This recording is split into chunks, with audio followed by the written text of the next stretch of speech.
I think Jonathan Klein, who was on that ADU subcommittee, is back from a long trip away. I know he intends to join this meeting Okay, tonight as well. that's great. All right. All right.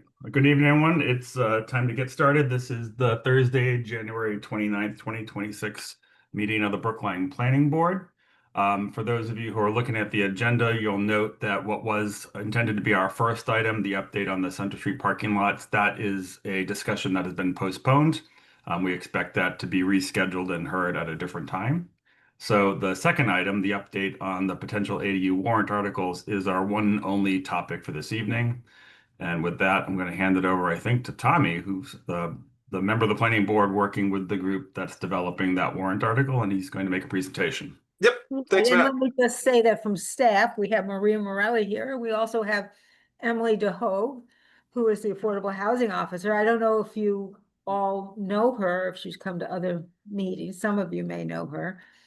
And she's been working on the ADU warrant article.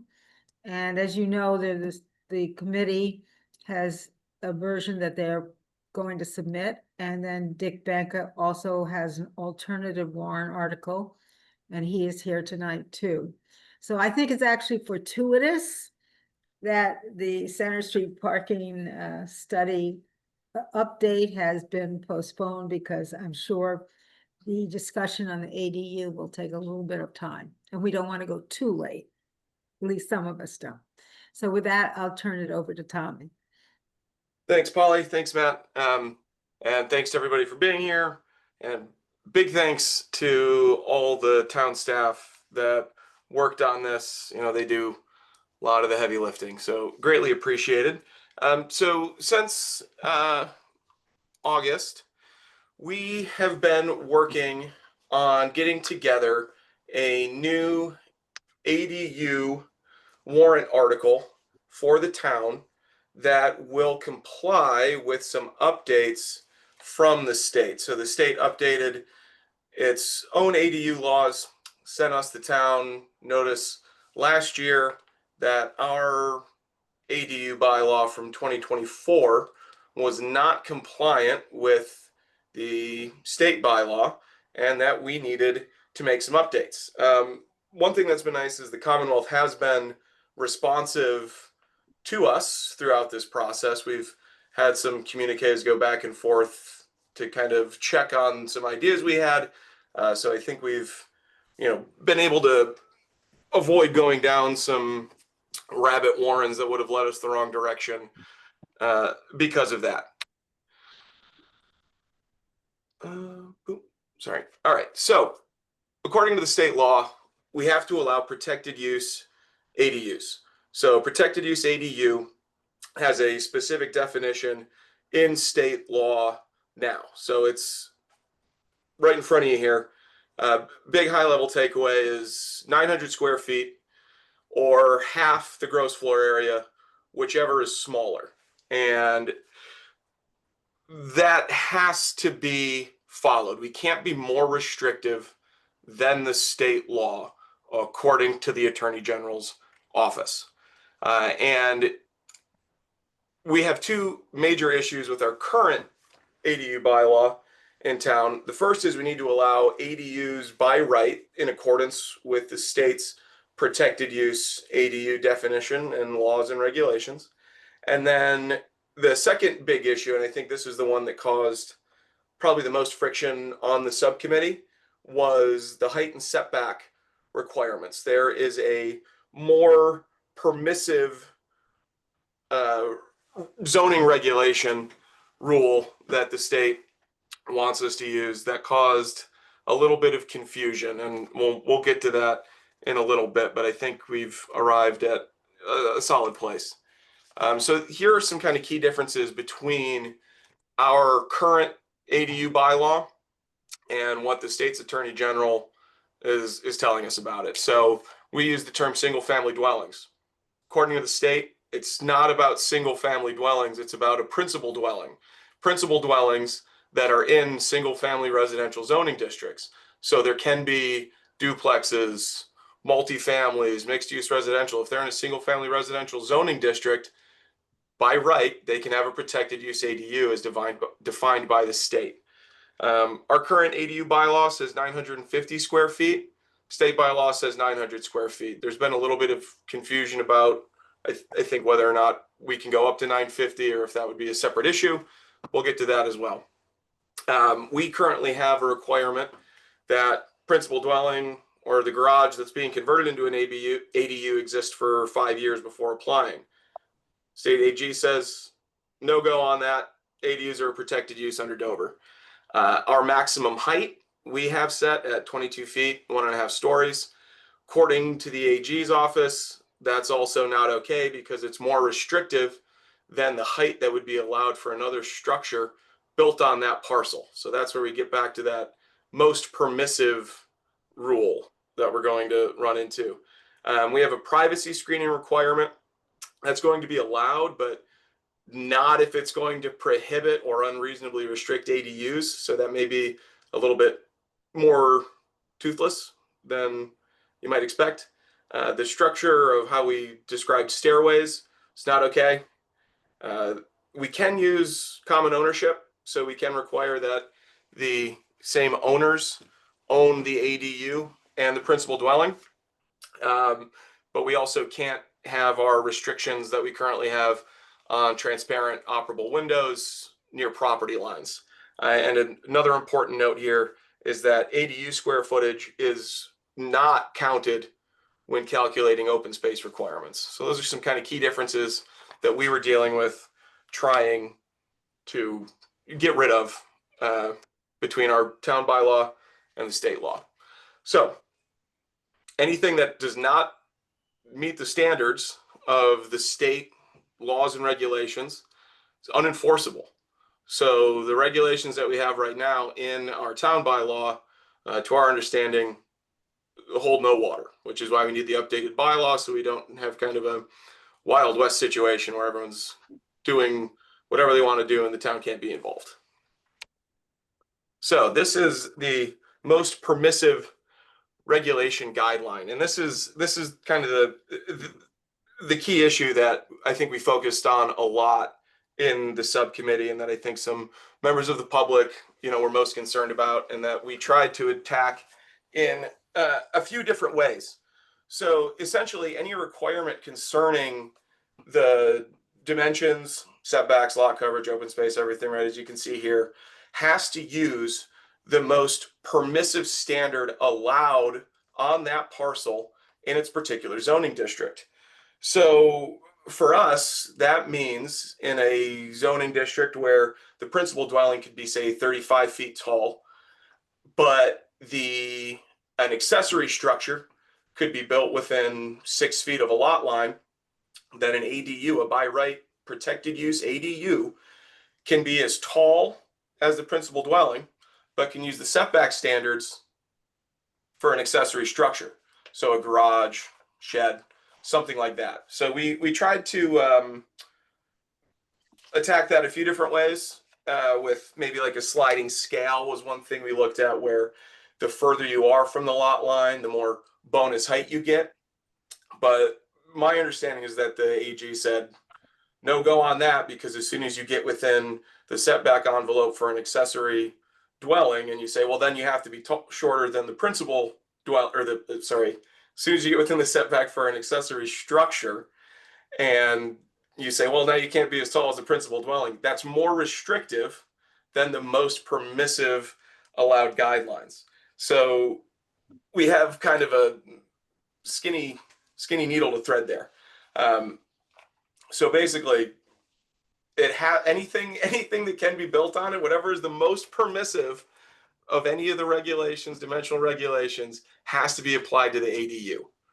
I hope that makes sense. I hope I described it well. If we need to go back into that, we can.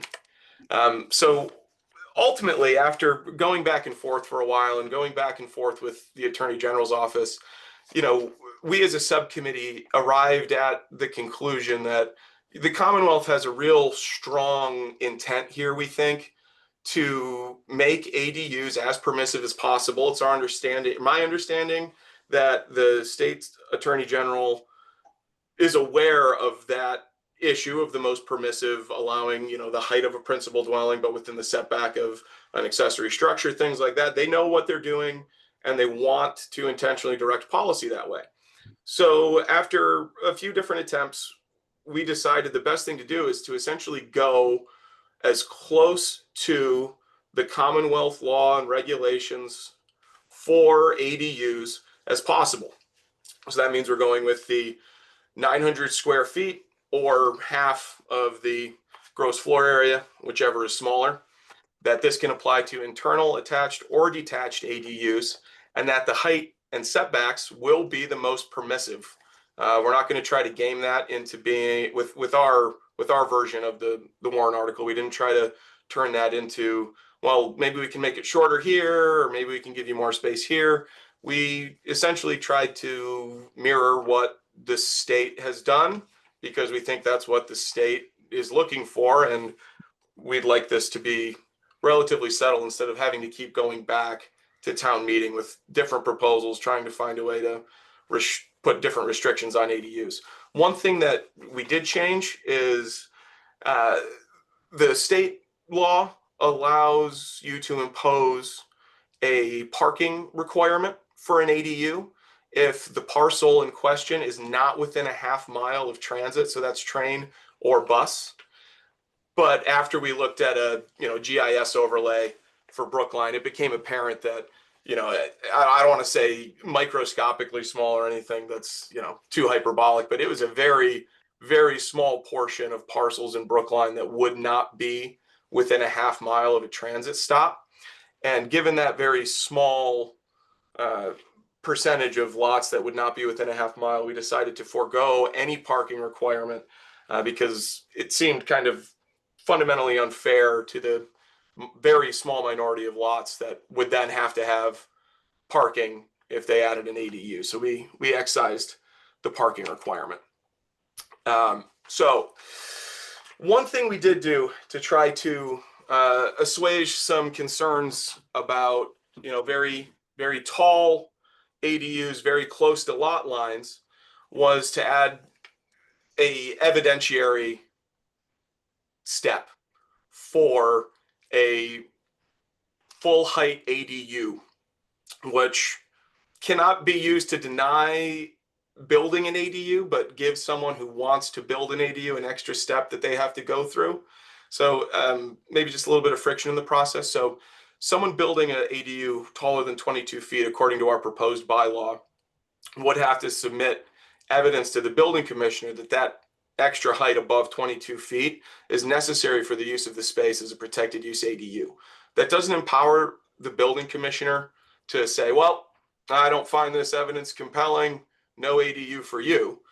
But the hope is that if someone sees that they can avoid that evidentiary requirement by going with a different dimensional requirement, that they might do that just to make the process that much easier for themselves.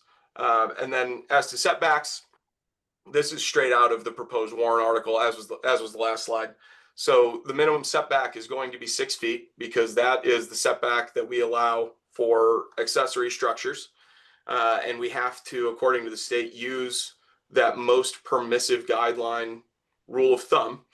And that is our most permissive zoning regulation we have in these zones where ADUs could be built. And then on top of that, we have also kicked around the idea of having a second warrant article. This would be in addition to the one we were just talking about that would allow ADUs to go up to 950 square feet in accordance with our previously passed ADU bylaw. But there were some concerns that this would then maybe allow people to build a by right ADU in accordance with the state law, and then through a special permit process, also have a 950 square foot ADU. So I think, I don't know if we've arrived at a strong conclusion about that. But I do admit I've been a little scatterbrained lately, just given everything that's been going on in my private life. So that's where we are with things. I hope I covered everything sufficiently. I wanted to be a little bit quick, but that's where we are right now. And if there's anyone from town staff that has anything to add before we kind of move to questions and discussion, I think now would be the time. Great. Tommy, this is Maria. Yeah. You did a great job, and you got everything right. I just wanted to clarify one thing. The state has a definition for single-family districts that differs from local, and it's causing a lot of confusion in different communities. But the state's definition of single-family district is any zoning district where single-family is allowed. So what this means is that if you have a 3-family district and single family structures are allowed, that a 3-family structure in a 3-family district can have an ADU, and the maximum height that is allowed in that district, it could be more than 35 feet. Yes, So, right, yeah. so that's just a subtle distinction, but why don't maybe and Emily, I see Emily is Emily's got the floor if she'd like it. Thanks. Just real quick, the parking 1/2 mile from transit, which could be a bus stop, was left in for proposal number 1, just Oh, did because. we leave it? I'm sorry. Yeah, no, that was kind of after insertion, because that's what the state requires, and taking that out may require a 2/3 vote. We're not sure from the AG's office, so just want to make sure that it's a majority vote for proposal 1. You have a good illustration of the sliver around the golf course that, Yeah. I mean, that in the materials online. Yeah.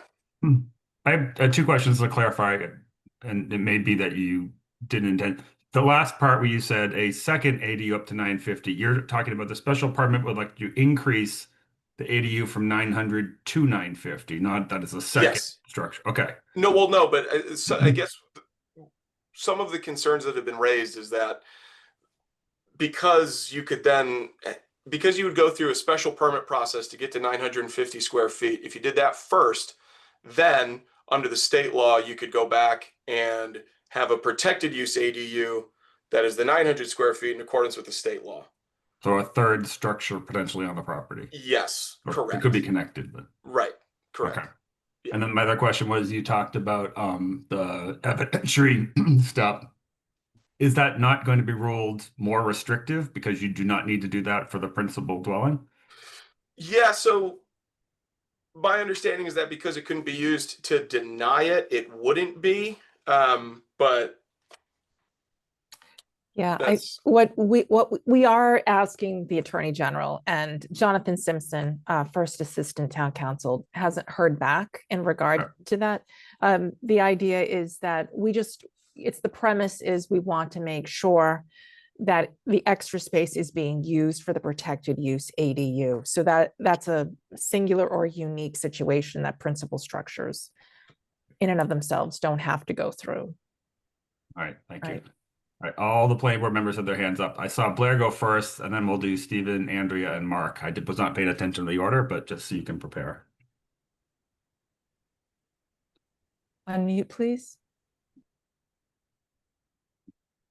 Sorry, starting again.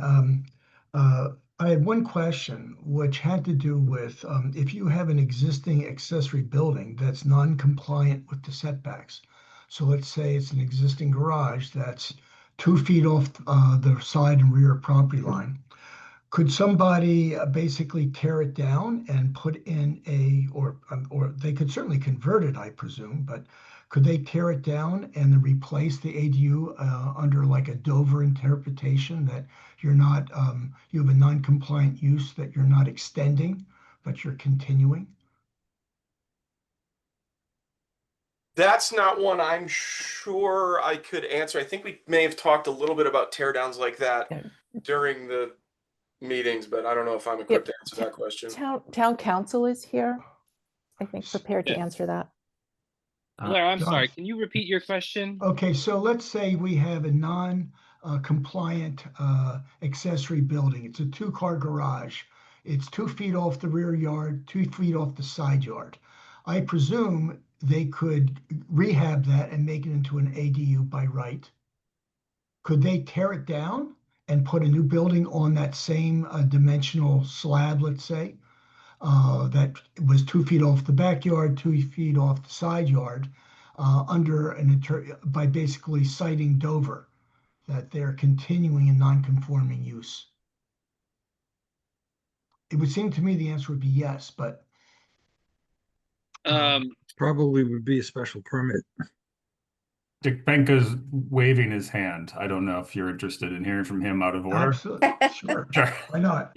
Why not? No, if I, okay. No, no, please. Jonathan thank you. asked- Yeah, the Diedrich line of cases in Dover only applies to single and two-family dwellings. So the fact that it was a garage, I Well, think. no, No. no, because Blair's point was nothing is changing. They're not intensifying the nonconformity at all. That the No, no, Diedrich no. line of cases is intensifying the nonconformity. So if you were to build it back with the same footprint Gotcha. height. Okay. and everything else, So would the 6 foot be considered more restrictive than The pre-existing rehabbing what's there? no, I believe that under the regulations, an existing structure or principal dwelling, you can't prohibit the development of a protected ADU in an existing structure that could be used or converted to a protected use ADU in conformance with the building code. Now, that would be a conversion. I'm not familiar enough with the building code, Blair, to say exactly where a conversion stops and a tear down and rebuild begins, because there's a certain amount you'd need to do. If you have, like you're saying, a 2-car garage, there's a substantial amount of work you need to do to turn it into an ADU. Right. Where it got to the point where it would just be easier to just take it down, to the Right. slab or whatever you have, Right. and then rebuild on top of it. I would be inclined to say you should probably still be able to do that. So that's something we want to get clarified. Yeah, I don't know if that specific scenario came up I during don't our believe it did. No. subcommittee meetings, but yeah, that's like the real ADU of Theseus problem right there. I mean, but Jonathan, once you demolish the garage, then it's lost its non-conforming status. It's no longer there. Yes, So- but I'm referencing the there's actually a provision related to this in the regs related just to conversions. It has nothing to do with nonconformities. It's just that if you have to be allowed to convert if the building code would let you convert. Right, if it's there, if the building Yes, is if it's there already. But if the building is torn down, then it's not. So yes, and I think this is where Dick's point is valid. Is that notion that's kind of counterintuitive to someone who doesn't do this a lot, that you can tear down a single family house and then rebuild it bigger and yet still say I'm still prior non-conforming. That is the Diedrich line of cases where you're building it bigger. Yeah. So again, that's why I really wanted to catch, I don't really know where you'd have strayed over to. It's no longer a conversion. You're really just tearing down an old thing you had and building something new. I think in particular, a 2-car garage, I think Blair's example is a good one, because a 2-car garage could very well be about 900 square feet footprint wise. But if you were talking about something like you had a shed, like a little potting shed that's 250 square feet, maybe 2 feet from a property line, you were going to tear that down and claim this was a conversion to an ADU when you're building something that's 4 times the size. I think there you would probably be much more like what you're describing, which is this isn't really a conversion. This is just, you're just taking it down and building something. Could I try again? Sure. Please. The regulation, and there may be another one, but the regulation dealing with pre-existing non-conforming structures, and this is paragraph number 9 toward the end, Jonathan, says a municipality may not prohibit the development of a protected use ADU in an existing structure or principal dwelling or lot due to nonconformance that could be used for or converted into a protected use ADU in conformance with the building code, et cetera, and state law. So it does seem to contemplate only the conversion and use of an existing building rather than a tear down and rebuilding, at least in that regulation, which is the only one I could find looking at it quickly, Blair. Thank you for that, Dick. That's a partial answer. I guess we would ask just for Jonathan, if you could confirm in response to Blair's question, then we'll know Yeah, well, the official if I could position. just actually inject something now, Tommy was very right in saying we had, up to this point, we've had some nice back and forth with the AG's office. They've done a lot of work helping us out. Unfortunately, I don't know whether it's because they're getting busy or the questions are getting a little too thorny or and out of their something they're comfortable talking about or what. I have a series of questions in front of them and I'm just not hearing anything, and I've repeated myself. So I'm starting to sort of counsel people as we go through that. Although we've been able to get some feedback from the AGO before now, I would not. I'm pessimistic that we'll be able to get much more, unfortunately. So I'm happy to ask, but I would, to the extent when you guys, for example, hear these articles in your hearing once the warrant opens or whatever, I would not count on there being an answer to Blair's question. I apologize. All right, so advised. Thank you. Blair, do you have more? Or should I move on to Steve? Thank you, Steve. Thanks, Matt. First of all, I wasn't sure about this, but I do agree with what Dick Benka just told us about what the statute does say, which is it is okay existing non-conforming structures such as a garage that's 2 feet from the property line into an ADU as long as it conforms to the building code. I think what happens if you tear that down, can you replace it in a non-conforming way? That I'm not sure where that's going. I also wanted to confirm what Maria said, that the language about where you can build an ADU is that any zoning district in any town, in Brookline, that allows a single family dwelling, you can put an ADU in on a lot in that district. And that is any district in Brookline, any single family, 2 family, F district, 3 family, or multifamily district, limited business district. I think the only 2 districts where single family dwellings are not allowed are, which are very few, an office district and the Yes. industrial district. Anywhere else, even if you have a multifamily building on that site, you can add in some fashion a protected ADU. One thing I'm not clear about, or at least Tommy didn't specifically talk about it, is I understand that the state regs allow more than 1 ADU on a lot. The first one is protected. There's no limit on the additional ones that you can propose to build, but they are subject to a special permit. Yes, that's true, Steve. To that second bit of your I question. mean, I don't know how often that's going to happen, but it's certainly possible. And just one little correction to your chart of issues that we have. You had something about an exterior stair. I think in your chart it says it has to be at least 2 stories, but I think what the statute says it can be no more than 2 stories. Oh, Just a yeah. little Sorry. flip around of that. Yeah. And I assume we're going to have a chance to hear from Dick with his alternative proposal, and hopefully he'll Yes. explain what the differences are between what your committee, and I know Jonathan Klein was also on that committee. I see he's arrived, and he is an attorney, so he probably has some informed opinions about these things. The differences between the town proposal and what Dick's alternative is suggesting at some point in this meeting. Yeah, I think if you're comfortable, what I'd like to do is go through questions and comments on what Tommy and staff presented, open for public comment on that, and then move to Dick's counter proposal that's in draft form on the agenda website as well. Sounds good to me. Okay, Andrea, as you're done, Steve, I'll move to Andrea. Andrea. Thank you. I just have one question. It's maybe for Tommy, Maria, or Emily. It seems like the state regulations are providing for the best of both worlds in terms of the height and the setbacks, and I'm just wondering what their logic is for that, if that makes sense. Yeah, I mean, we talked about that in the subcommittee meetings, and the conclusion that we arrived at, without being able to, have some type of sit down meeting with people from the AG's office to talk about it, is that the state has a policy interest in making ADUs as easy to build as possible, as big as possible, as close to lot lines as possible. Jonathan may have a different take on it, but my recollection of things, or Emily or Maria may have different recollections here, I suppose, but is that we arrived at the conclusion that the state was aware of this and wants it, and wants places like Brookline to have a very permissive ADU bylaw.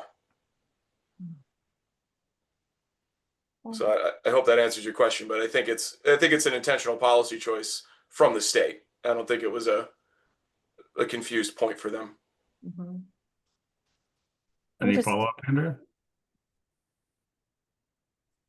I guess I would just add to what Tommy said. Obviously, we don't have the state explaining that, but the state doesn't make distinctions between internal and attached ADUs and detached. It would be a lot easier if we could have separate regulations for those conditions.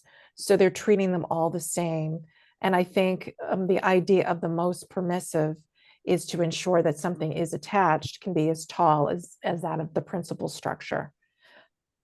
And I would just say that's the logic. I'm not saying I agree with it, but we're working within what's very clear about what the state requires. I have a question, maybe too weedsy, but to Blair's example, if I've got a 2-car garage and I want to put an ADU on top of the garage but maintain the garage, that's an addition to an accessory structure, not the principal structure. But is that treated similarly? You can do that. You're absolutely allowed to do So that. I can put 900 square feet more on top of what might be a 900 square foot footprint. I would, Jonathan Simpson, would you agree that the whole structure, because we don't count parking spaces toward FAR. Right. So we wouldn't be doing that in the case of I guess, mixed use structure with the ADU. I ask only because we have seen some of those come before us in the past couple of years. I don't think the simple answer is yes. I think I worked on some of those matters, and I was essentially told by the state that, no, you need to absolutely like you don't get to say like, oh, this is an ADU with a garage underneath it. It's not a protected use ADU. Like, no, you get to stick your 900 square feet wherever you want it. Okay. All right. And if you're done, I'm going to move to Mark. Can I? Yeah, I have, Oh, sorry. Can I ask one more question? Please. Previously, I thought there was some regulation in our zoning for the ADU, at least for the draft of that ownership was not required. And is that correct? And now it is required. Is that because of the state? So what we're saying here is nothing has changed between what town meeting adopted and what we're proposing here. What the state allows you to require that they be only rental, that there not be separate ownership. So, if you want, normally in zoning, we cannot regulate ownership. We can't say you can only rent or you could only own. That would be in violation of the 1978 Condo Act. But because we are regulating use, and this would be, an accessory dwelling use, we are able to stipulate that there not be separate ownership and that these have to be maintained as rental, as accessory to the principal use. Is that clear, Andrea? Yep. And then there was something about certification and how is that maintained? Right, there is a provision about certification. And Emily, I think that we have not made any changes to the certification requirement. And it's something that we do have to monitor. So the state does require us to monitor. The building department does that, or the planning? The building, because this would be as of right. So this Yeah. is only going through the building department. Okay, thank you, that's all. Thank you, Andrea. Mark, floor is yours. yeah, I have, I have 5 questions, 2 overall and 3 specific. The first is, I didn't hear, maybe I missed it. You mentioned FAR, as counted for, other space use besides the 900 square feet. For example, there are lots in Brookline that are built out to maximum square footage, FAR, and people would want to put an ADU there, and to ask the question, what do you do about mechanical space? This would be just detached ADUs. What do you do about mechanical space, storage space, basement space, Yep.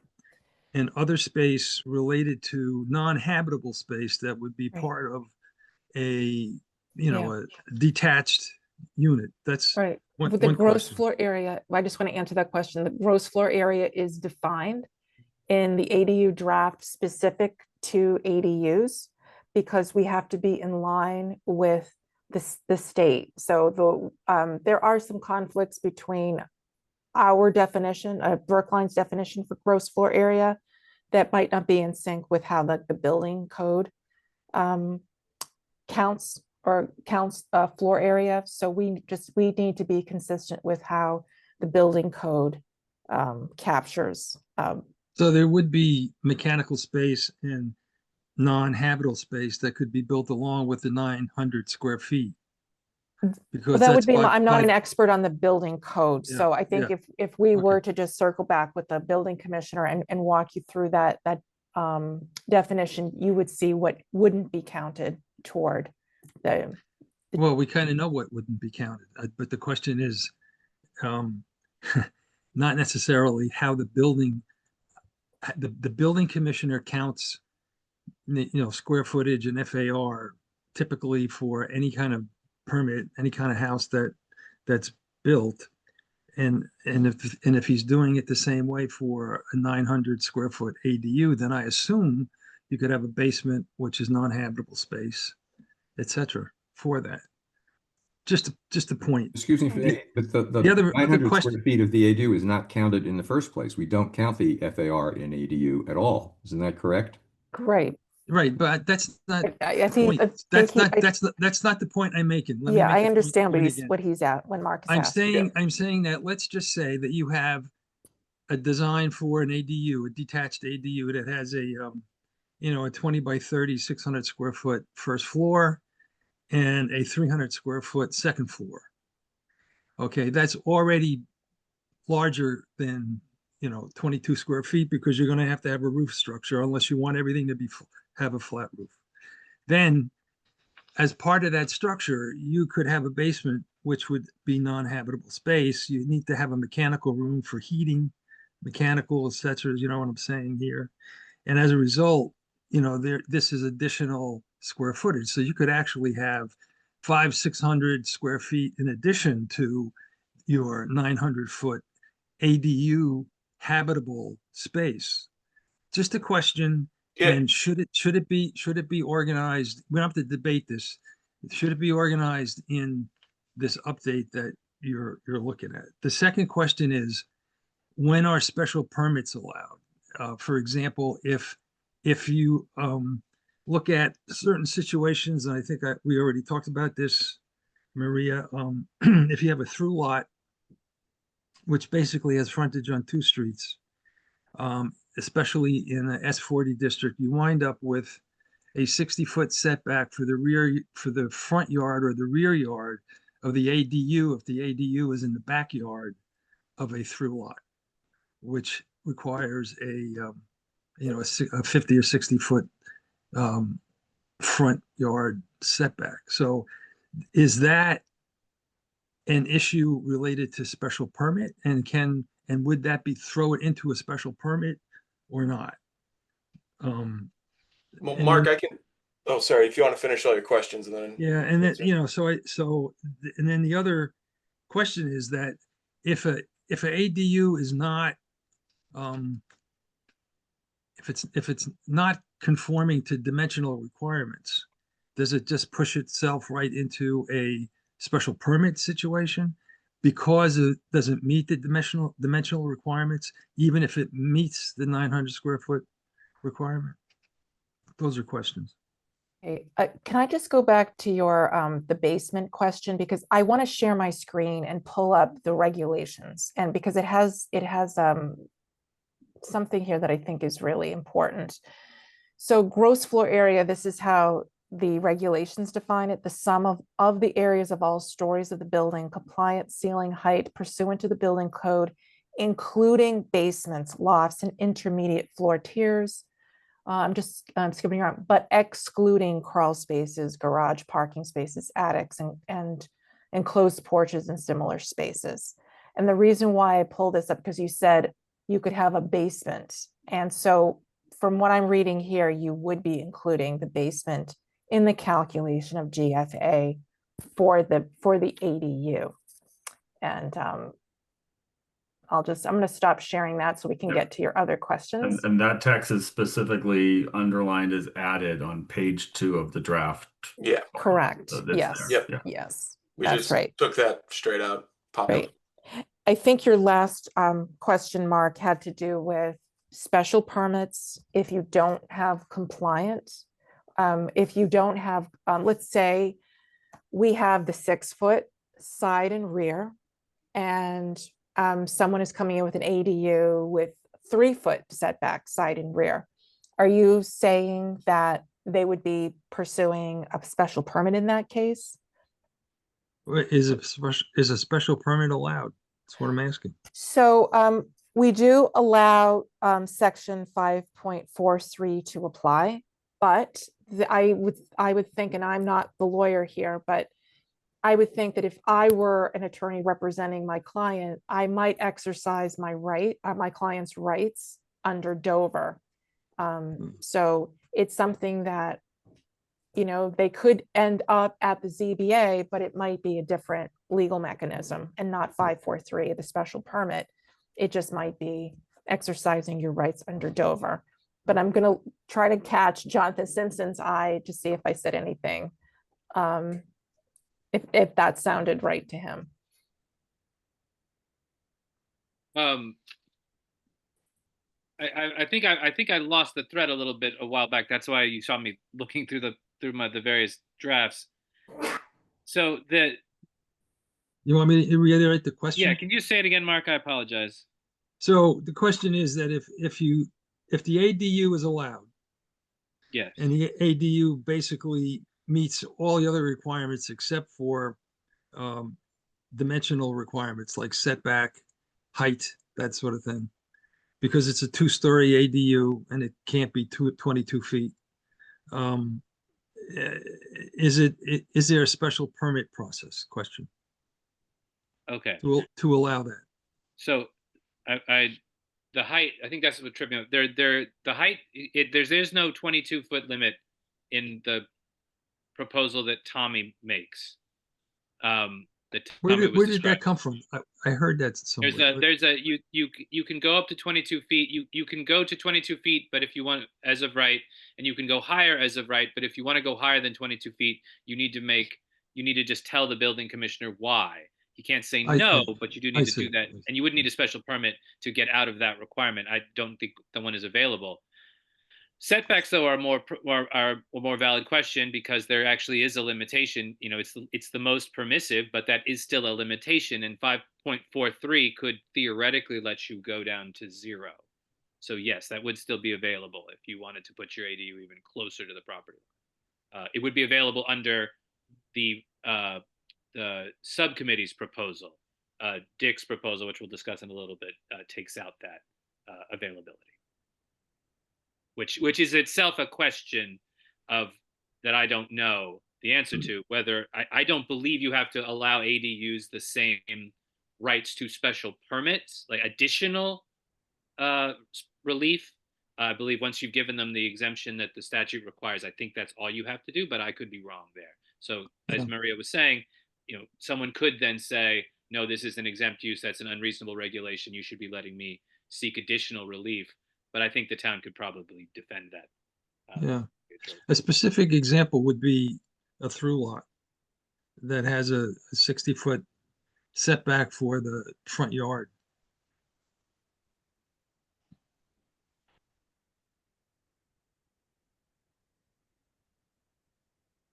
so that it has multiple front yards? Is that what we're talking about? Yeah, a through lot, I guess the definition is that it has frontage on two streets. And the front, let's say it's in the S40 district, the front yard setback is 60 feet. Mhm.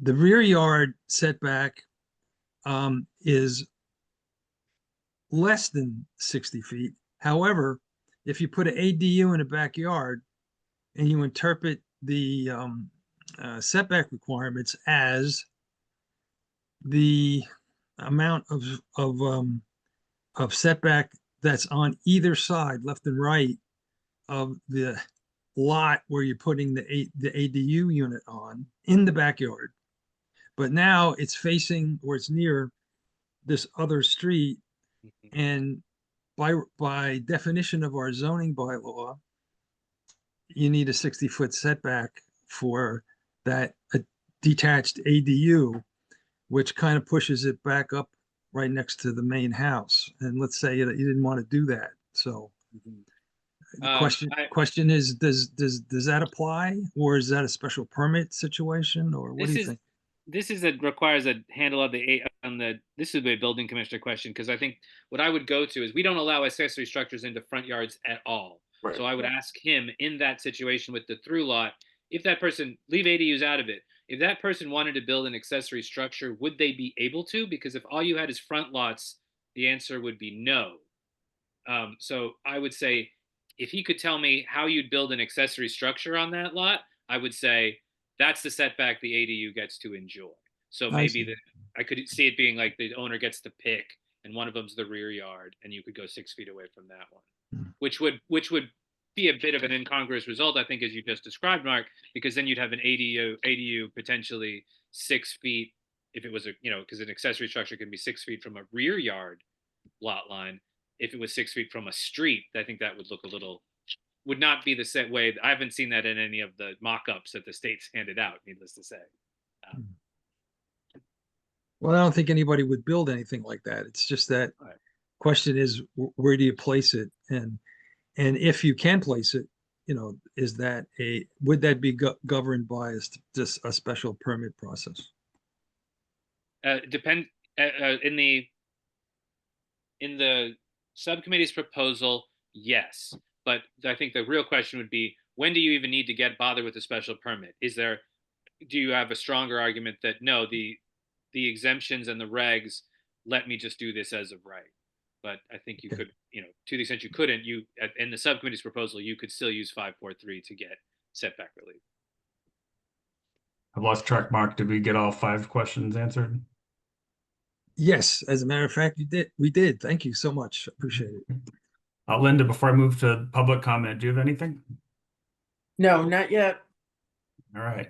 So I'll, if you don't mind, we'll restrict comments to the draft warrant article that was introduced first, and then we'll let Dick do his part. We'll have questions separate for him. Jonathan Klein. Oh, you're on mute. Got it. Unmuted. Jonathan Klein. I'm a town meeting member in Precinct 17. I'm a member of the HAB and also a member and chair of the ADU subcommittee. I wanted to just comment on the question of the 950 square foot proposal and just explain that in a little more detail. Yeah, thanks, Jonathan. Appreciate it. Yeah. So our current bylaw has the size of ADUs as 950 square feet. So that's in the current bylaw, and that was debated and discussed when we, over a couple different courses, have adopted bylaws relating and trying to encourage ADUs. The state has set a different minimum number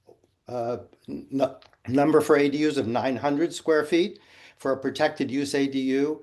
And in the discussions of the subcommittee, I proposed that since Brookline has had a policy in the past of allowing 950 square foot ADUs, we should consider allowing protected use ADUs under the new bylaw of 950 square feet as well, rather than 900 square feet. It's not a huge amount, not a huge difference, but it might be worthwhile for some people in building ADUs that are more useful, especially ADUs that might be able to accommodate, wheelchairs and turning radiuses and things like that to make them more available for people with disabilities. So one of the questions that we had for the Attorney General, which is my understanding has not yet been answered, is if we could simply set the amount, the square footage for a protected use ADU at 950 square feet rather than 900 square feet. And we haven't gotten an answer to that. So the committee hasn't made a final decision on how to approach that. And whether, if that's not allowed, we might promote a separate warrant article that would allow ADUs up to 950 square feet, perhaps by special permit or separately. So that's still an open question that we're looking at. We're hoping for feedback from the Attorney General. Not sure if we're going to get it based on what Jonathan Simpson just told us. But that's what that proposal was about and what the substantive reasoning was for considering it. Thank you, John. Just a question on what you said at the beginning. The ADU bylaw that you referenced, as of February of last year, 2025, that's not enforceable, or is there a separate bylaw that's still on the books in Brookline? Well, our bylaw that is still on the books that is enforceable to some extent, not where it conflicts with the state, but in other respects, it's still our ADU bylaw sets the square footage for a ADU at 950 square feet or no more than 50% of the principal dwelling. Okay, I'm looking for the point where we in the draft. Oh, I see. Crossed out 950, added 900. Okay, make sure I'm reading the right edit. Apologies. All right. Anything further, Jonathan? No, I just wanted to add a little more color and clarification to that. Appreciate that very much. Thank you. Linda Pelkey, you're next. Thank you. My name is Linda Olson Pelkey. I'm a town meeting member. I live in precinct 17. I am on the advisory committee land use subcommittee and will be reviewing any zoning warrant articles before town meeting. And I'm also vice chair of the comp plan committee. So my first question was actually getting to what you just raised, Matt. It's actually a question before I have a comment. What is left regulating ADUs that aren't protected use if we adopt this? Like, are we going back to our regular ADU bylaw? But it seems like the things that are written here are replacing what we have. So I just would like some clarity on, are we going to still have the owner occupancy requirement? Are we still going to have the all of the regulations that we had for regular ADUs that are not protected? Who wants to field that one? There's still an owner occupancy requirement. As I said earlier, you can't have separate ownership for the ADU. There's no separate. But that doesn't mean you have to be living there. No, that's okay. Owner occupancy, we're not requiring that the owner of the principal dwelling live in the principal dwelling. I know, because you're not allowed to do that under the state. I'm talking about ADUs that are not protected use. So we have an ADU bylaw that says one protected use ADU per lot. We don't allow multiple ADUs per lot. But someone just said beforehand that another ADU could be built that wasn't a protected use ADU. I think what was getting confusing when people were talking about if you have allow an ADU that is not defined as protected use ADU. If you allow those, you still have to allow a protected use ADU. And I know it gets a little confusing here, but let's say you were to have allow large ADUs and you define them as like 1,200 square feet. Well, it's not a protected use ADU. So you would have to have that and the protected use ADU. What we're asking the AGO is, can we redefine protected use ADU as not 900 square feet, but 950 square feet max? We don't know if we can redefine protected use ADU in that manner. So let's assume that we can't, and that if we did want to have a 950 square foot ADU option, then we would end up with 2 ADUs on the lot in addition to the principal dwelling, if we were to go that route. I don't think you really answered my question. I'm sorry. I want somebody to tell me what is left in the zoning bylaw to regulate an ADU that is not protected use. You'd have to look at the draft. The draft is track changes, and it shows how we have how we've edited the town meeting's ADU bylaw that was adopted fall 2024. You see in track changes what remains. Right, and you took a lot out, and if it's not a protected one, then they could still be applicable. I don't see why we're not separating the two. But anyway, maybe we could go through the draft together, because we are working with the AGO's decision. I'm sorry, page 1 under definitions, there's 2 separate definitions. We'll make sure. One is accessory dwelling unit ADU. The second one after that is protected accessory dwelling unit. They have 2 separate definitions. Right, but you've changed everything else to conform with this notion of what the state thinks is a protected use ADU. Right, because there might be pre-existing ADUs, and they're not, and they might not fit the definition of protected use ADUs. And that's why we have to have 2 definitions: ADU, plain old ADU, and protected use ADU. And the state has made it clear that we cannot apply our protected use ADU bylaw to impose violations on that pre-existing ADU, as long as it was lawfully permitted. Okay. I was the one that raised the point that there could be more than one ADU in a lot. I'm not talking about pre-existing ones, right? But new ones, but only the first one is a protected one. If somebody has a lot where they want to build more than one ADU, those other ADUs would be subject to our other zoning regulations. Okay, what if they wanted to build that first one not conforming with protected use definition? Then they'd need a special permit. Okay, but and what regulates that? The 6 foot and the 35 feet tall? We don't have a bylaw for plain old ADUs. Okay. But I think, like Blair raised the point, if somebody wants to build an ADU that's within 3 feet of a property line, that would need a special permit, as opposed to 6 feet. And they might have a reason, because that's the only way they could. But we're talking, I think Linda's talking about more than one ADU. Okay. Not necessarily. I'm just trying to say that I think we should hang on to what we had as our ADU bylaw for everything that's not a protected use. But I would like to go on and maybe ask Jonathan or somebody, when you're thinking about presenting this, to be very clear about what's left regulating both types of ADUs. That would be very helpful. So I come at this very angry at the state and what they're doing to our communities, not because I'm opposed to ADUs. I actually strongly supported our ADU bylaw.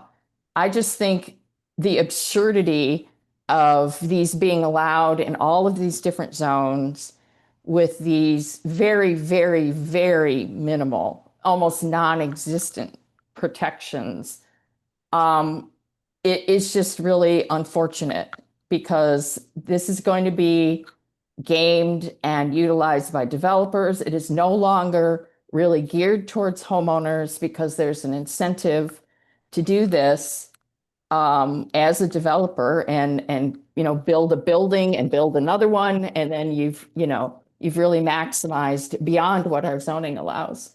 And I don't understand why we're not thinking more creatively when the regulations tell us that we can do design guidelines and site plan review. And I know that the planning board really cares about getting into the nitty-gritty of plans and design, and all of that is being taken away from you. You will never see these plans the way that this is structured now. And I think it's a real missed opportunity to not try to push the envelope a little bit, explain. I wondered, has anyone from a local community really explained what the on the ground impacts of these one size fits all regulations that they're pushing on municipalities. It's just, I mean, maybe even someone could build something in their front yard. I mean, it's just nuts. Well, we can prevent them from building in their front yard. I think that's Okay, that's clear. but I think if we looked at it, if we had a site plan review checklist, at least you could have things like maximizes the visual protection for the neighbor or something like that, that can actually be determined physically as a standard, and either you meet it or you don't. I'm just very disappointed in this effort that has given us something that the only pushback you have is this 22 and a half story, 22 and a half feet or 1.5 story limit. And so I'm also disappointed that we weren't asked our comments on both versions of the warrant article at once. I think that's a missed opportunity of really having a better discussion, but I will end there. Thank you. Thank you, Linda. Are there any other members of the public who wish to comment? Lisa, sorry. Yeah, so I have a question, and I apologize because I was traveling, so I joined a little bit late. In the proposal, the setback, the way that I read the presentation, but without the benefit of the explanation, was that the state says that you can't have anything more restrictive than your most permissive setback requirements. But it seems like we're then layering on top of that, that it's going to be the lesser of the least restrictive or 6 feet. Is that correct? Like where did the 6 feet come from? I think that's our setbacks for accessory structures. Right, that is the Which- minimum setback for accessory structures. Which the ADUs have to be allowed to access by right if they're a protected use ADU. So you're saying that that's in our existing bylaw? Yes. Okay, all right, thank you. If there are no other comments, I'm going to invite Dick to present the alternative bylaw. And I apologize, having not read the two of them, I have no idea what the compare and contrast opportunity that I missed was. So with apologies, Dick, please, you have the floor. Thank Did you you very get to share a screen? I will just be talking, no Okay. screen. Thank you. Thank you for the opportunity to present this. And I will say at the end, I will look forward to your comments. This is a working draft. I'm Dick Benka, town meeting member from Precinct 14. The issue, as Tommy has already alluded to, that's really bedeviled everybody is the regulation of the Executive Office of Housing and Livable Communities that states that dimensional standards for protected use ADUs cannot be, quote, more restrictive than is required for the principal dwelling or a single family residential dwelling or accessory structure in the zoning district, whichever results in more permissive regulation, unquote. And protected use ADUs, as I think Steve mentioned, are allowed in virtually all zones in the town with the exception of an industrial zone. I'll focus on residential zones here. The height limits for our residential zones are generally 35 or 40 feet, basically applicable to the principal residential dwelling. This is true in all of the residential, the SC, the S, the SC, the T, the F, and the M districts. The required setbacks for buildings of that height in those districts range from 7.5 to 20 feet on the side yard and 20 to 50 feet in the rear, and sometimes even more depending on the use in the particular zone. In these residential zones, however, as you've heard, an accessory structure in a backyard, which is defined in the zoning bylaw, a garage, a garden shed, a tool shed, can be 6 feet from a side yard or a rear yard lot line. But that accessory structure is expressly limited to 15 feet in height if it impinges on the normal side or rear setback in that zoning district. In an effort to comply with the regulations, the planning department has said that a protected use ADU can be 6 feet from a side or a rear property line. And this is anywhere on the property except the front yard. It's not just in the backyard where accessory structures can be 6 feet from the lot line. It's true in virtually any zoning district in town, certainly any residential zoning district. And it is by right. The developer simply has to present evidence to the building commissioner of why a height greater than 22 feet is necessary. And to its credit, the planning department initially suggested to the Attorney General that the building commissioner had to approve something higher than 22 feet to his satisfaction. But my understanding is the Attorney General said, you can't even do that. All you can do is ask for them to put this evidence before you, and the building commissioner has no authority to deny any height greater than the 22 feet.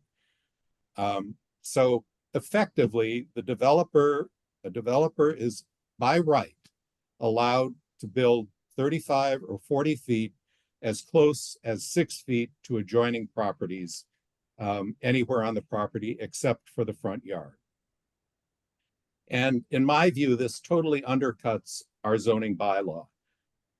It obliterates the distinction between buildings in which human beings live and sheds that house lawnmowers. You can enlarge your building by 900 square feet by calling the space an ADU, and you don't even have to use it as an ADU. All you need is a small cooking facility, which you can later remove or make part of a rec room. You need a sanitary facility, and who doesn't like an extra bathroom? And you need a sleeping area. All of which you can access from an interior common hallway with the main dwelling unit, except now you leave the door open and unlocked instead of having a locked door or locked doors. And I guess the proof is sort of in the pudding. When Roger Blood and I were working on the draft of the version that was passed by town meeting before the regulations came out, the questions about how square footage would be counted came not from affordable housing developers, but they came instead from a well-known McMansion developer in Brookline. You know, how do you count a hallway?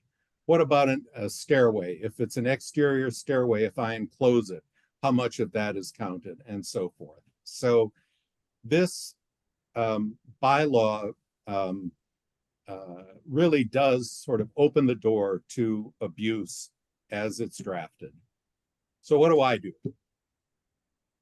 In the backyard areas where a 6-foot setback and a 15-foot height now applies to accessory buildings, I apply that 15-foot height to all new buildings so that the height limit for a protected use ADU in those areas is not more restrictive than that applied to the principal dwelling, a single family dwelling, or an accessory structure.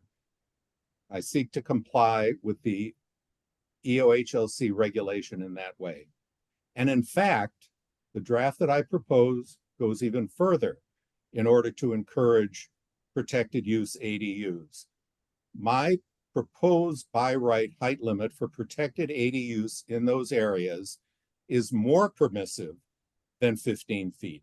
They can be up to 22 feet and 1 1/2 story in height. And that adopts the height that was originally previously deemed appropriate by town meeting and by the planning department when we went through this in 2024. So we are not more restrictive for protected use ADUs in those areas, or we are not more restrictive, we are more permissive.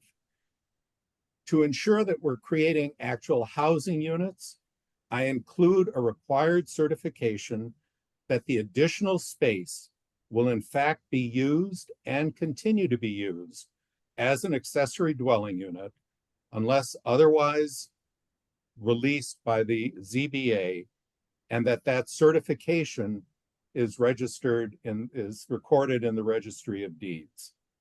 And finally, I don't allow open space to be obliterated. We retain some modicum of open space, though consistent with the EOHLC regulations. The open space requirement is the most permissive applicable to the principal dwelling, a single family dwelling, or the accessory structure, which is what the EOHLC regulations require in terms of permissiveness. So those are the sort of high points that distinguish what I've tried to do with the subcommittee's proposal. And I thank you, and I welcome any comments. Thank you, Dick. I'm still reading your text, so I'll let others who may have read it ahead of time go first. Members of the planning board, Steve. I understand Dick's concerns, but I don't see how Dick's proposal is consistent with the state's regulation that says that a protected ADU, you have to allow a height that is the most permissive maximum height allowed in that same zoning district for the principal dwelling or an accessory structure, whichever is greater. So it seems to me Dick's idea of saying the height of an ADU can be as high as we allow an accessory structure, 15 feet, that's okay. That seems to be plainly in conflict with the state's regulations.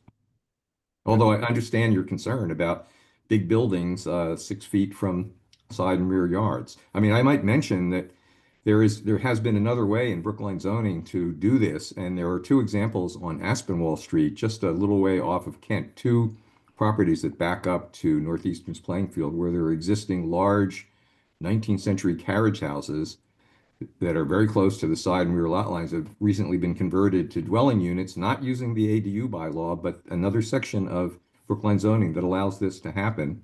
And there we have had many, many older properties with big carriage houses in backyards that, no one would object to as being part of the neighborhood fabric. So we may be allowing more of those in the future, like we were allowing 100+ years ago, in my opinion.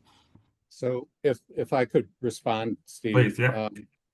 The bylaw doesn't say, or the regulation doesn't say that the height of a protected use has to be the maximum that's allowed anywhere in the zoning district for a structure. What it says is the dimensional standard is impermissible if it is more restrictive than is required for the principal dwelling or a single family residential dwelling or accessory structure in the zoning district in which the protected use ADU is located, whichever results in a more permissive regulation. And what I've done is I have drafted this so that in the backyard area, the 15-foot height in that area beyond the normal setback applies to all buildings, principal dwellings, single family residential dwellings, and the accessory structure. So the dimensional setbacks, the concept here is that the proposed dimensional setbacks for a protected use is not more restrictive than is required for the principal dwelling or the single family dwelling in that area. Once you get into the normal zoning, the protected use ADU, for example, attached to a main building can be 35 or 40 feet in height. But when you're in that setback area between the setback, normal setback line and the 6 feet, a 15-foot height applies to all dwellings, except that I allow a more permissive height for protected use ADUs. Well, I mean, good try, but again, we're talking about height, and what the state regulations say is you can't prohibit an accessory dwelling unit. I mean, we don't allow a principal structure to be within 30 feet, let's say, of a rear lot line, but we allow an accessory dwelling unit to be within 6 feet, and we have to apply the same setbacks, never mind height, to accessory dwelling units as Yeah, we do. Yeah, we are You're applying the same disagreeing on how this can be interpreted, but I see what you're trying to do, and I just don't think it's going to work. If the AG's office ever gets around to responding to these things. Yeah. I mean, the alternative is essentially 35 or 40 feet by right anywhere 6 feet from the property line. And if there's another way to deal with that issue, I'd love to hear it. I mean, for practical purposes, because we are limiting the size of an ADU to 900 or maybe 950 square feet, or this, 50% of the primary dwelling unit, whichever is less. So most of our primary dwelling units are probably more than 1,800 square feet. So we're talking about, for all practical purposes, 900, 950. We're talking about, garage structures, existing structures, which are 600 square feet. Most of our two-car garages are not much more than 400 square feet. And but I think Mark's right. You could probably start with a 600 square foot first floor and a 300 square foot second floor, which would have a slope roof, and maybe it wouldn't be, maybe it would be more like 22 feet high. I don't know. But it wouldn't, a lot of these structures are not going to need to be 35 or 40 feet high, especially, if they're new detached structures on an existing lot. And if they're attached to the principal dwelling, or build outs of attics or basements, this becomes less of an issue. Because we're saying it's okay to match the height if it's already there, if it's part of that dwelling. And to Linda Olson-Pelkey's point, there are a few mentions in the proposal that the accessory dwelling unit has to be to some extent consistent with the style, roof slope, window types, materials. So she's right that we may not see these things at the planning board, but there is some attempt to regulate their character to be consistent with the principal structure. So I'll stop there for the minute. I'm making sure I'm on the right section, or point 23 on page 7. Is that the thing that you're proposing Correct, yes. to add? Yeah. So that basically says if you would put something onto our existing regulations where if I, as a homeowner, not into the ADU, I just want to build a 2-story addition off the back of my single family. If I'm closer than 75 feet to my front yard line, I can't do it because you've now limited it to 15. Are you not? No, that applies only, that limitation applies only if you're in the backyard. It basically tracks the I think it's 5.63, which allows the accessory structure in the rear yard to be 6 feet from the property. It essentially says if you're in that zone, and you are less than 6, outside of your normal setback area. So if I want to do that addition onto the side of my house and I have yard space. If you wanted, yeah, I mean, if you wanted, let's assume you're in a zone with a normal 15-foot setback. And you want to put an addition on the side of your house, or let's say it's a 20-foot setback on side yard setback. What the subcommittee proposal would allow would be a 35-foot high or 40-foot high addition up to 6 feet on the side of your property, 6 feet from your neighbor's property line. And by right, with no review by this board, with no review by the ZBA. It is simply, you could just put that addition on, you'd call it an ADU, and it could be 35 or 40 feet high. Yeah. I mean, yes, and that's what the housing crisis, that's what the state is interested in. That's what they want to have happen. Yeah. But you could also, I mean, my point is you can also put it on the back of your house. Yeah. If you don't,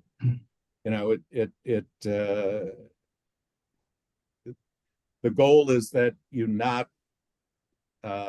violate the concept that is in our zoning now that distinguishes between habitable and not habitable spaces.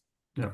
I appreciate what you're trying, like the technique you're trying to use. Like if we make it harder for not harder. If we add this regulation to everything, then it's not more restrictive, but it does look like you're adding the regulation to everything in order to prevent what I think the AG's office is looking to enable as of right. So I think they may not, I don't know, I can't say that they won't approve it, but it sounds like something that would challenge their positioning. I just I have a grown son. He's not living at home, but if I had an accessory dwelling unit and my 22-year-old wanted to live in it, or I had a parent who was going to move in with me, like that's a member of the family, but they're living independently within the same structure. I do think there are use cases where that makes sense, that it's Perfectly not a locked permissible. door and they don't necessarily use their kitchen exclusively, that there are family structures where that would be a valuable format. I agree. I agree. This does not, I did not intend, and I don't think the language requires it to be rented out to a third person or a separate, it just says it should be an independent living space. But So the certification is not necessarily that it's a non-family member or a renter in the true sense. There's nothing about that. Okay. All right. I think Blair's hand went up next and then Mark.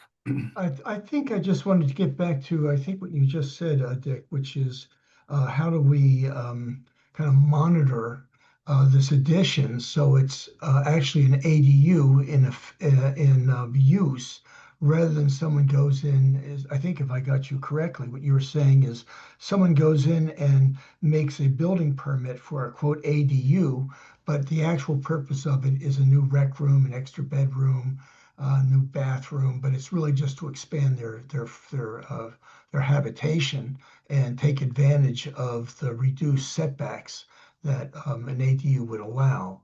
And so and the increased FAR. And the increased automatic FAR. 900 Right. more square feet. Yep. So can you remind me how you think you can, or maybe you really don't think you can, keep people from gaming this?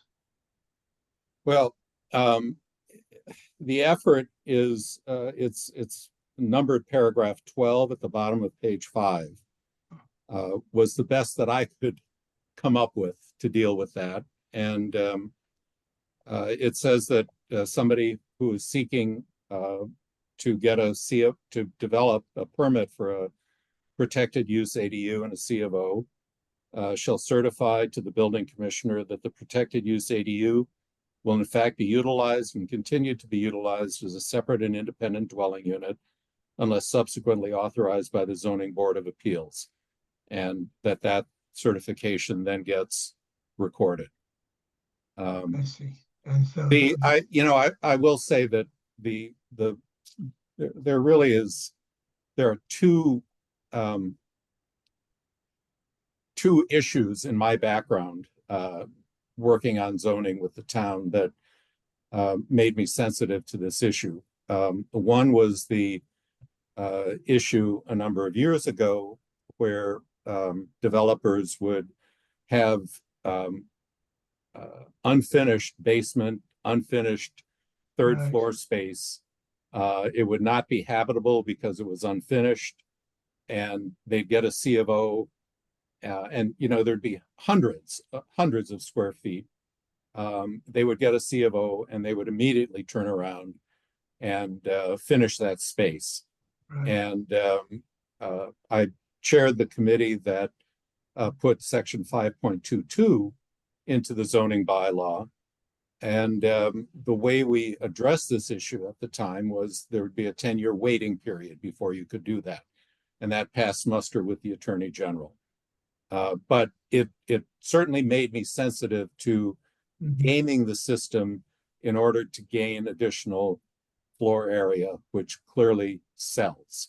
And the other thing that I alluded to was the fact that the one person who was most interested in what this would do was a well-known McMansion developer in town and how this would apply. So, it's well, that was a help to you to try to figure out how to avoid it.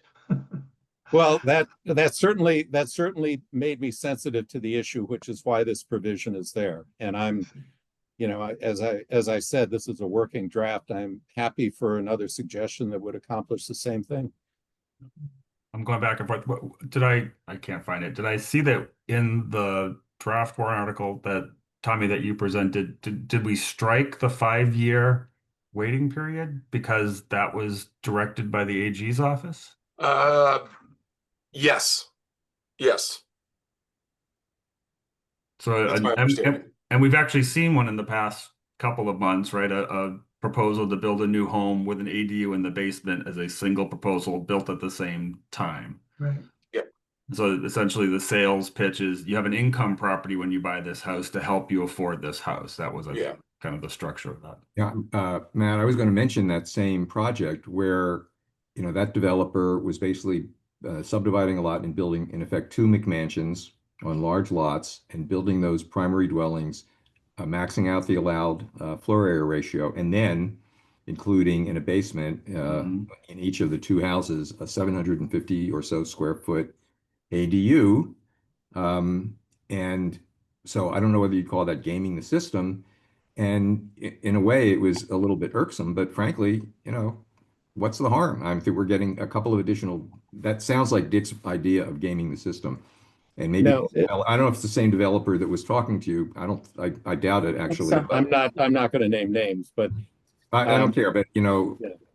but this is sort of gaming the system in a way, but it is producing those 2 ADUs, which otherwise wouldn't have been allowed. And by building more floor area ratio than we would ordinarily allow brand new on those sites. I think Dick's concern was that they're going to show you that on the plan. They're going to build that, and then they're going to put a billiard table there, and that's the man cave, right? It's Yeah, not I have actually gonna get used. I have no issue if that's actually used as an ADU, and I completely agree with you. But I think the issue is, you know, if you're building a McMansion, are you really going to be renting out space or using that space for an ADU? For an I'm going to go to Mark next. Yeah, the question I had was, where is the definition, or where is a detached ADU defined as an auxiliary structure? Is that in the and how did that come about again? It's not in a definition as an auxiliary structure. An ADU in the regulations, or let me find. I guess my point is, if the problem is that you don't want a taller building closer to the property line because it's defined as an auxiliary structure, then don't define it as an auxiliary structure, or, you know, change the auxiliary structure setback to the side yard setback within the zone, because then you wouldn't have that problem. That's When you easy say enough to auxiliary, do. Mark, you're talking about a separate structure versus the within or attached? Okay, There are three options. first question is, how is the ADU, detached ADU, how is it defined as an auxiliary structure? That's the first question. Is it defined by our zoning bylaw currently, or is it defined that way by the state, or is it defined that way by this amendment that we're making? Having answered that question, then the answer would be, let's say that if the problem with the 6-foot setback is related to the fact that it's defined as an auxiliary structure, then just make auxiliary structure setbacks requirements, make them equal to the side yard setback requirements for the zone that they occur in, with the allowance of a special permit if you want to put it closer. That way it's applied uniformly over all zones, and it doesn't allow for anything to be built any closer than the side yard setback in the zone. Should be a simple, easy way of dealing with the 6-foot issue that you could that you have to allow an ADU to be added onto a building and violate this, the side yard setback. A very clever idea. Just a So that would question. be changing the zoning, that would be changing our setbacks for the accelerate. Well, you just have to change Yeah, I know. one Right. item. You just have to look at what an auxiliary structure is, what the height is and what the setback is. And So, change I'm it sorry, to what? change it to equal the side yard setback in the zone that where you want to put it. With the caveat that you could come back to the planning board for a special permit if you wanted to put it 6 feet or right on the property line or anything like that. I mean, most people have to come to the planning board anyway and ask for dimensional relief. When you say an auxiliary structure, you mean accessory structure as we use it in our zoning bylaw. I'm sorry. Yes, I mean accessory Okay. structure. It's actually accessory building. So one sentence. An accessory building or structure. Yeah, Yeah, I'm I sorry. actually thought about that, and that is one way to do it. We could, if we wanted to, and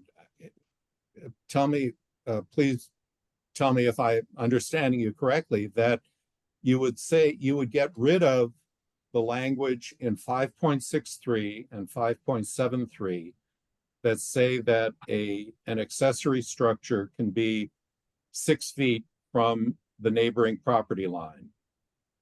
So by right, an accessory structure could only go up to the regular side yard and rear yard setback. And I think that would deal with the issue. Yeah. As I sit here today, I think that would deal with the issue. But and if you want to loosen it up and allow for somebody to put a shed on their property, you know, in the backyard, then allow them to come to the planning board for a special permit. And on that point, let me just ask, there was a stipulation that if it's I forget where this is, an accessory building that's less than 200 square feet, you can't convert it into an ADU. So there's a minimum size where it's not a viable ADU.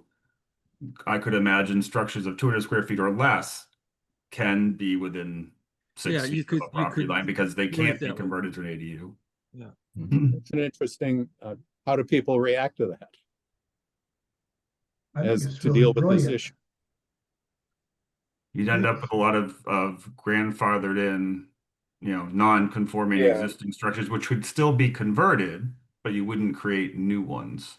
I think that was, so when we talked about ideas like that in the subcommittee meetings, it felt like rezoning the whole town was a little outside of our purview, is my recollection. And when we got into kind of really, and I know I talked about it in a planning board meeting where I gave you guys an update on some of the stuff we had talked about and concerns about creating large numbers of now prior non-conforming structures. We wanted to avoid that when we talked about it in subcommittee.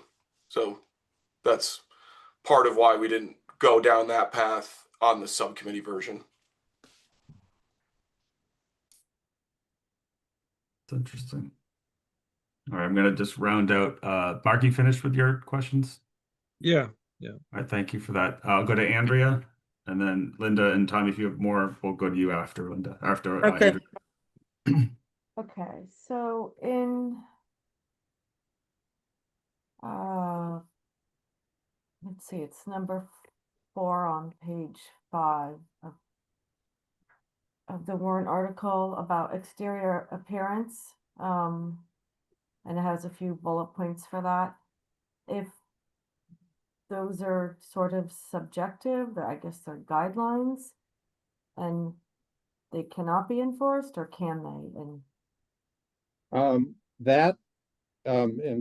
Jonathan. Well, I'm not referring to yours, but just in general for both. It's 4 on page 4 on the draft that I'm looking at. That I believe is in our existing ADU bylaw, and was not changed from that. So it was just pulled But over. I mean, but this is a protected ADU by right, so Right. what's the point of having unless it's a guideline. I will say that my recollection, and Jonathan Simpson, if I'm incorrect on this, the AGO did not comment on this, did not reject this because it was not changed. It simply carried over our existing bylaw, so they let it be. But I guess And you know, the goal is obviously to try to have some architectural consistency. That's the purpose, I'm sure, that was behind it originally, and it was just carried over without change. So it's a suggestion, because to Linda's point, there's no one that can review that. I'm sorry, on Tommy's, it does look like some words are changed. Should becomes shall, and consistent becomes compatible. Are those self-directed changes that have nothing to do with the AG's letter? That's my understanding of it, is it was just cleaning up some of the language. Okay. Yeah, I mean, my draft has should in it in all the places, so. Yeah, and Rather than I don't know that we define compatible any place in our. But I don't know. That's Could ask my wife about that. Andrew, do you have any other follow-ups? Well, I guess they're just guidelines, suggestions. Yeah, it's compatible. It's going to be a bit of Back a off, debate, I Steve. suppose. Back off. All right, Linda, you have the floor. No, yeah. I don't have the pages in front of me. I'm just looking at a small screen, but I think that it's in the state's interest and our interest to make sure that these do become ADUs. And so I don't know how that's addressed by the AG, but is there some language here that would be able to secure the designation that it goes with the building permit, that this is regulated to be an ADU?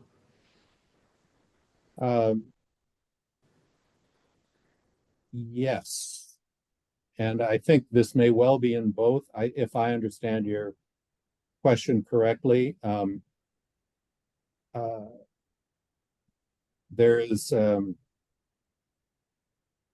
I mean, we had it for like Airbnbs, that had to register with the town, and you had to be Right. for so many days or months or whatever. I don't know if it's been enforced. I mean, everything comes down to enforcement here. I mean, right. who is available to do that? We can write all the language we want to, but if it's Isn't that Well- part of the certification? Yeah, Yeah, no, this is in page or paragraph 12, which is the certification and then recording. And there are provisions that are in our existing bylaw, I think are in both of the proposals, dealing with enforcement, giving the building commissioner the authority to re-inspect the property and so forth. so again, it's a complaint-driven system. I mean, you can have the words, but it has to be maintained that way. I mean, the state hasn't contributed to this in any way as far as language for this.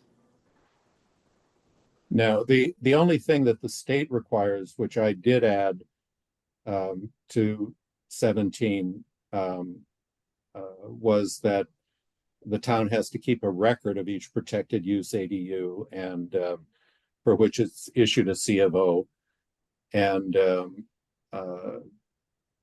make that record available to the state. That is in the state regulations. and Okay, that all is right. carried over here. Yeah.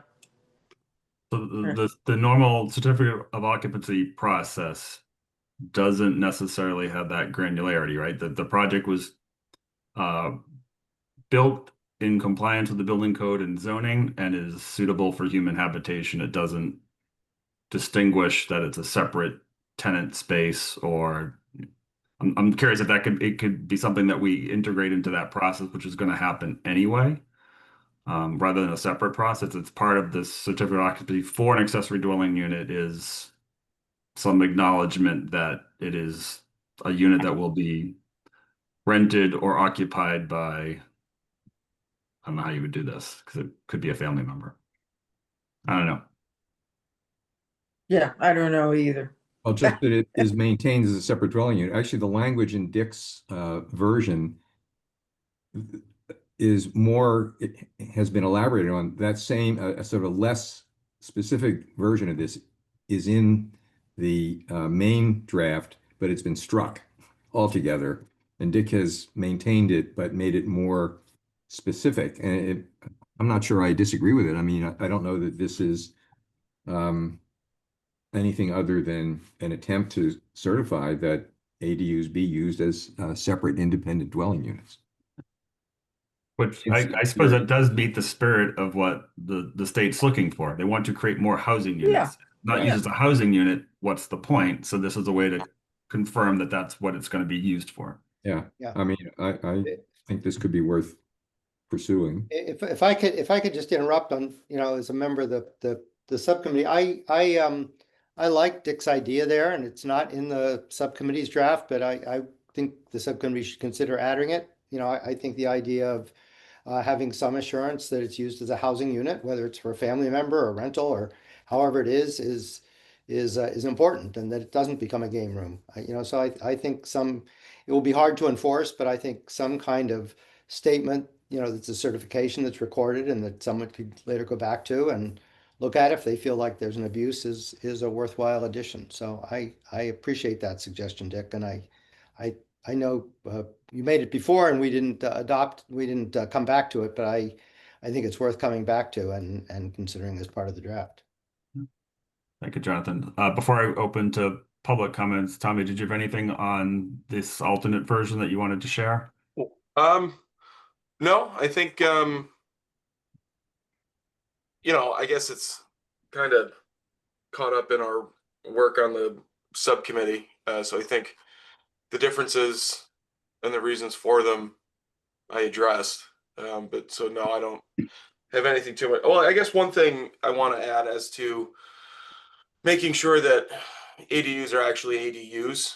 I agree, we want these things to be housing units. Yeah, my recollection is when we discussed it, our issue was, well, what's the enforcement like? What's the enforcement look like? So, but still having them codified as these are supposed to be accessory dwelling units, certified as such, is a good thing. But houses do change hands at times. So if someone does build something that works as an ADU and then doesn't use it as an ADU, they have a family member living in it, or, they keep the locked door open and they kind of use the whole space with, mom or grandma or the nanny also all living there. Someone else comes along and they use it differently, right? So that's always something I like to keep in mind when we talk about things like that, is that whoever owns the house right now and builds it right now isn't necessarily the owner of that house 50 years from now. And having more units, whether they're used as units right now, is always better in the long term. That's all I got. I'm going to open the public comment. When we got to Mark's good suggestion about looking perhaps at modifying the definition of an accessory building, several thumbs went up. I don't know who those were. So if you wanted to get on the record and say something, I will invite you to do that as well. So Mr. Lynn Jones has been very patient. So you have the floor, and please introduce yourself, remind us where you live, and ask away. Thank you very much. I'm Sean Lynn Jones. I'm president of the Brookline Green Space Alliance, a town meeting member from Precinct 1, and a resident at 53 Monmouth Street. And I've got one, quite large question, and then a couple of specific comments that have occurred to me. I will say regarding those thumbs that went up, I actually was not responsible, but if I'd been a little bit quicker, I might have pushed that reactions button in time, and I'll get back to that. My big question, and it's been kind of stimulated by the exchange between Dick Benka and Steve Hyken, is how do we determine whether any bylaw amendment that we adopt does comply with state law? Is there a way to have that review before town meeting? either from the AGO or by town council, or is it the usual process? We vote a warrant article and it's reviewed, and sometimes many, many months later, we get the reaction from the Attorney General's office, up or down, or what has to stay in. And I'm not sure if you have an immediate answer to that question, but I'm wondering, because it certainly came up in that discussion between Steve and Dick, whether this would pass muster. I've got two comments, and the first is stimulated by Dick's gaming the system argument, which is something I hadn't thought of. I think it's definitely worth looking into, and I can certainly imagine that McMansion owners or people who would like to own McMansions would like to use the nominal fake ADU loophole, if you want to call it that, to add a lot of additional footage to their houses, whether it's for kitchen, rec room, or home theater, whatever, and never really use it as an ADU. I know the devil is in the details, and we've just had that discussion, but I would urge you to consider how to do that. And it did seem like there was a fair amount of support sort of across the spectrum for making sure that ADUs really were ADUs, not attempts to game the system. My second comment goes to the thumbs that were floating by Alyssa's earlier question about where does that 6 foot come from and why is it in there? Because what made me concerned initially when I looked at the agenda packet was 6 foot setback requirement applies both to accessory buildings and to ADUs, which are dwelling units. And there is a difference here. There's a difference in intensity of use, number of windows, and all sorts of things. It's not the same to have a dwelling unit 6 feet away from your property as it is to have a garden shed, garage, or a bicycle shed, which in fact my neighbor has built as an accessory structure quite close to the property line. And I was concerned about that just in general, and also because I've had other discussions with people who are concerned about tree loss. If you allow and create this incentive for more construction so close to property lines, you're probably going to see a fair amount of tree loss, because if you look at a lot of lots in Brookline, the trees are near the edge of the property. Sometimes they're right on the edge of the property, and there's a dispute over whose tree it really is. But I have a feeling that you're going to lose more if you create an incentive and a possibility for building ADUs within 6 feet of the line. So I really liked Mark Zerillo's suggestion here. I'm not quite sure of the best way to go forward with that in terms of setting a setback requirement for structures, including accessory buildings, that is larger than 6 feet. But it seems like something that definitely should be explored here, because I'm still having trouble with having the same setback requirement for a dwelling unit as for a shed or garage. So thank you very much for listening and your work on this topic. Thank you, Mr. Lynn Jones. Jonathan Simpson, I don't know if you care to comment on whether the AG is interested in reading full drafts ahead of time. My suspicion is because it's likely to be amended up until the town meeting vote. It's not the best use of their time, and they realize that, but perhaps what you've been asking them is trying to get some preliminary sense for some of the changes we're proposing. Exactly. I've been trying to I felt it would increase the chance I'd get an answer if I just sent what I felt was sort of the section I had the biggest question on, the section that I felt took the biggest swing, that sort of thing. So no, it was never my intention. You can see from both of these proposals, they're fairly intricate.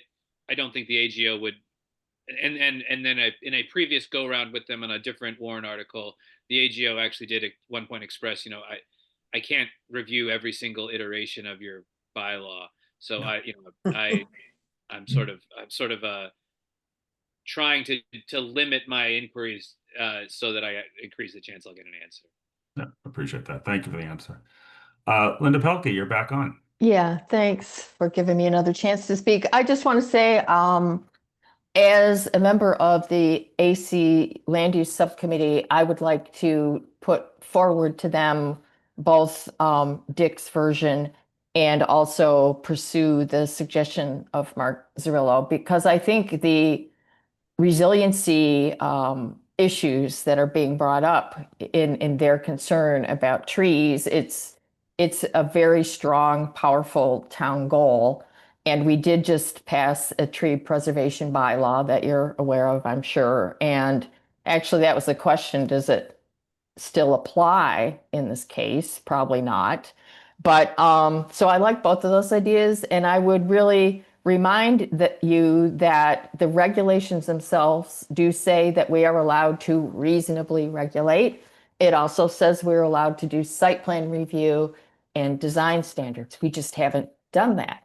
So I don't think it's as hopeless as the committee sort of whittled it down to. I would like to push the envelope a little bit more and try to get some more reasonable regulations on these. That's it. Thanks. Thank you for that. Tommy, I just maybe to you, since you've been the member of the board studying this more closely, because a single family structure on a single family lot has to comply with the tree bylaw, making the ADU comply with the tree bylaw is not more restrictive. So I imagine that they have to follow those same rules. I would think so. Yes. I don't think that ADUs would be exempt from that. The tree bylaw is also in our general bylaw. It's not a zoning. Oh, it's not zoning. Okay. Okay. That's good clarification. Glad Linda mentioned that the regulations allow site plan review, because I guess I don't see that other than these should or shall be consistent. And that language only applies to the primary dwelling. That little section of similar materials and window types, I think, is in a section that applies to additions to a primary dwelling, not to a new freestanding accessory dwelling unit. So maybe the Linda reminding us that the planning board could have site plan review. We can't deny a permit, but we could look at something and it wouldn't go to the zoning board. Maybe there ought to be some language in there that gives us the opportunity to do that. You know, we love to do more work at the planning. If the intent is as of right or by right, isn't the site plan review kind of a rubber stamping? We have no choice. We would see it, but it would not prevent them from building the ADU. But you could have a checklist that has criteria. Either they meet it or they don't, so that if there's an option for them to still have the protected use ADU, but move it 5 feet closer to their house so it's not so close to the neighbor, you could have a standard in there that says, you know, maximizing the setback or making it meet the setbacks as closely as possible, or some language like that. And that is a factual thing that you could determine. Okay. If I could interrupt, this is site plan review concerning the protected use ADU that is not clear and objective or imposes terms and conditions that are unwritten. So you do need to have clear and objective standards, and you can't really have just criteria or guidelines. And just so I'm clear, would those clear and objective standards have to also apply to the primary structure in order for this not to be seen as more restrictive? I think it's an important question to ask, and I believe that the Attorney General would be looking at that. So when we tried to do something like the 1.5 story, the AGO, flagged that and said, well, you're not requiring like half story, like, that's not what you're applying to the principal structure. So they are going to be looking at parity here, but you might want to just look at this section to really understand what is unreasonable. They're really emphasizing clear and objective. I think my recollection of our meetings with the subcommittee is that we believe finding ways to say no is not what the state is interested in.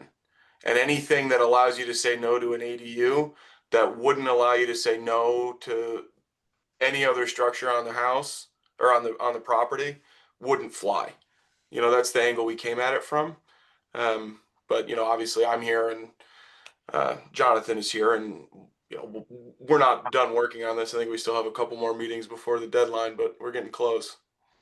To that and the exterior appearance and exterior alterations, more so into the alterations, we do provide roof pitch should be compatible with the predominant roof pitch. Windows should be consistent with those of the remainder of the building. Like there are Yeah.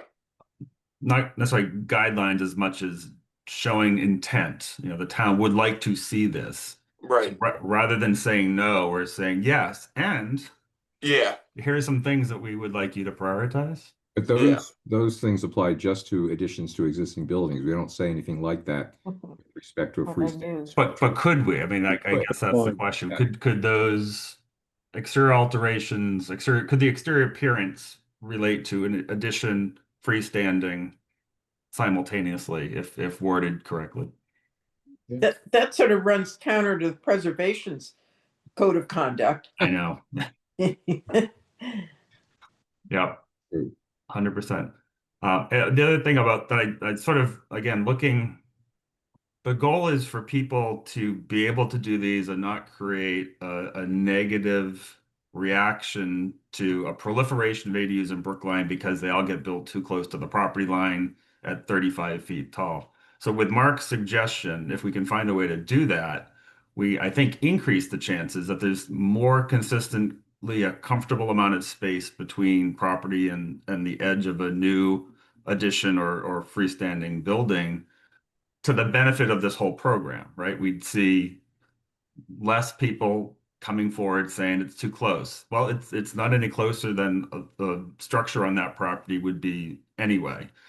So I do think that there's quite a bit of positive outcome from that. I just don't know how it gets worked in a way that, because it would be. It's an interesting idea. Yeah. I'm sorry, Matt. Yeah. And it might be viable on a large single family 40,000 or 15,000 square foot lot. But I think in most of our denser districts, changing the side and rear yard setbacks for any accessory structure to 15 feet or even 10 feet, and then applying that to ADUs, we might hear a lot of upset or angst because we would be limiting the ability to put ADUs in many of our more urban neighborhoods.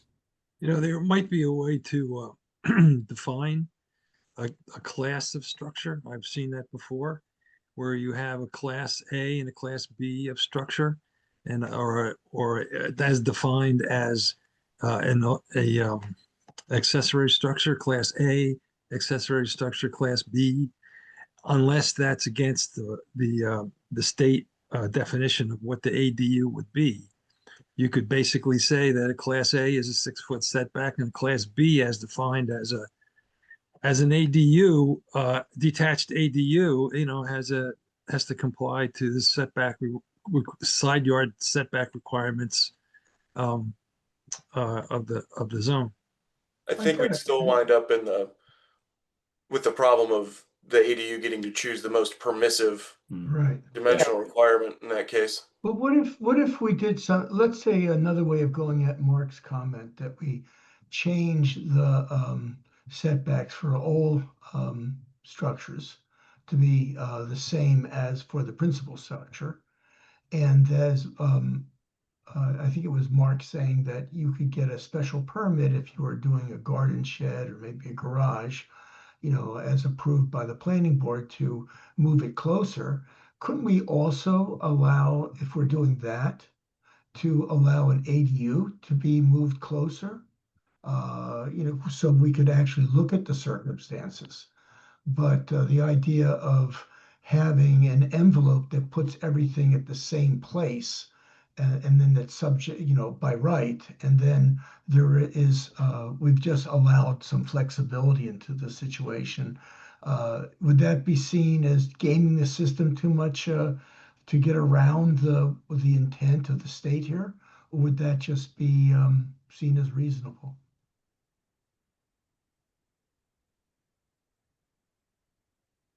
Dead silence.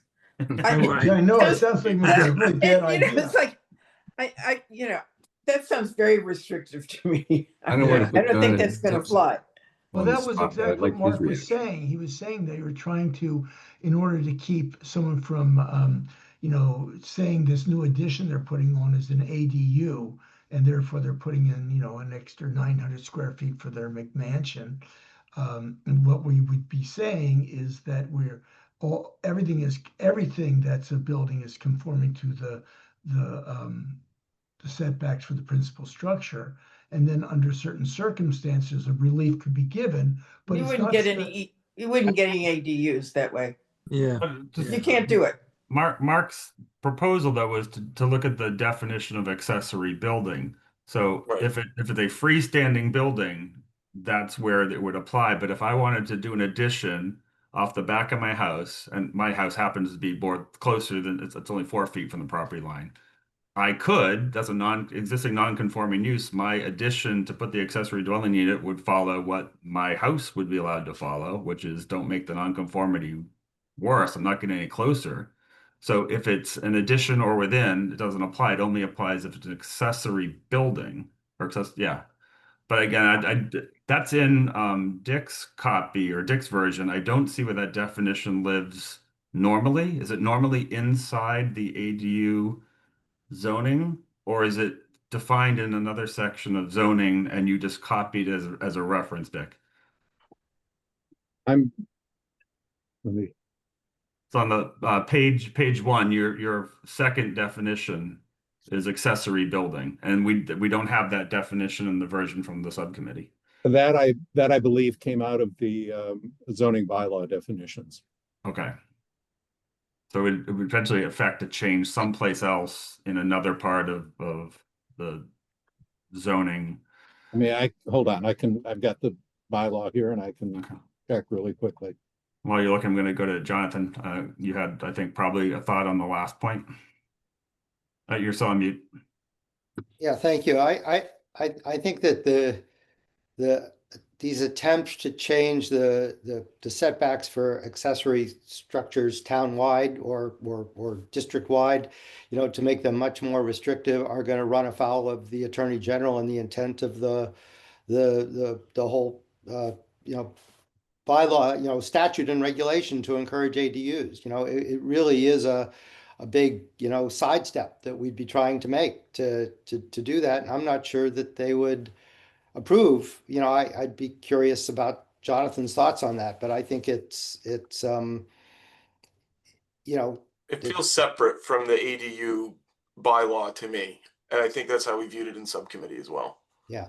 So I would be concerned about that. And I think I think we need to keep in mind here the objective of making it possible to create ADUs and housing. This is what this was about. And that's what the committee focused on.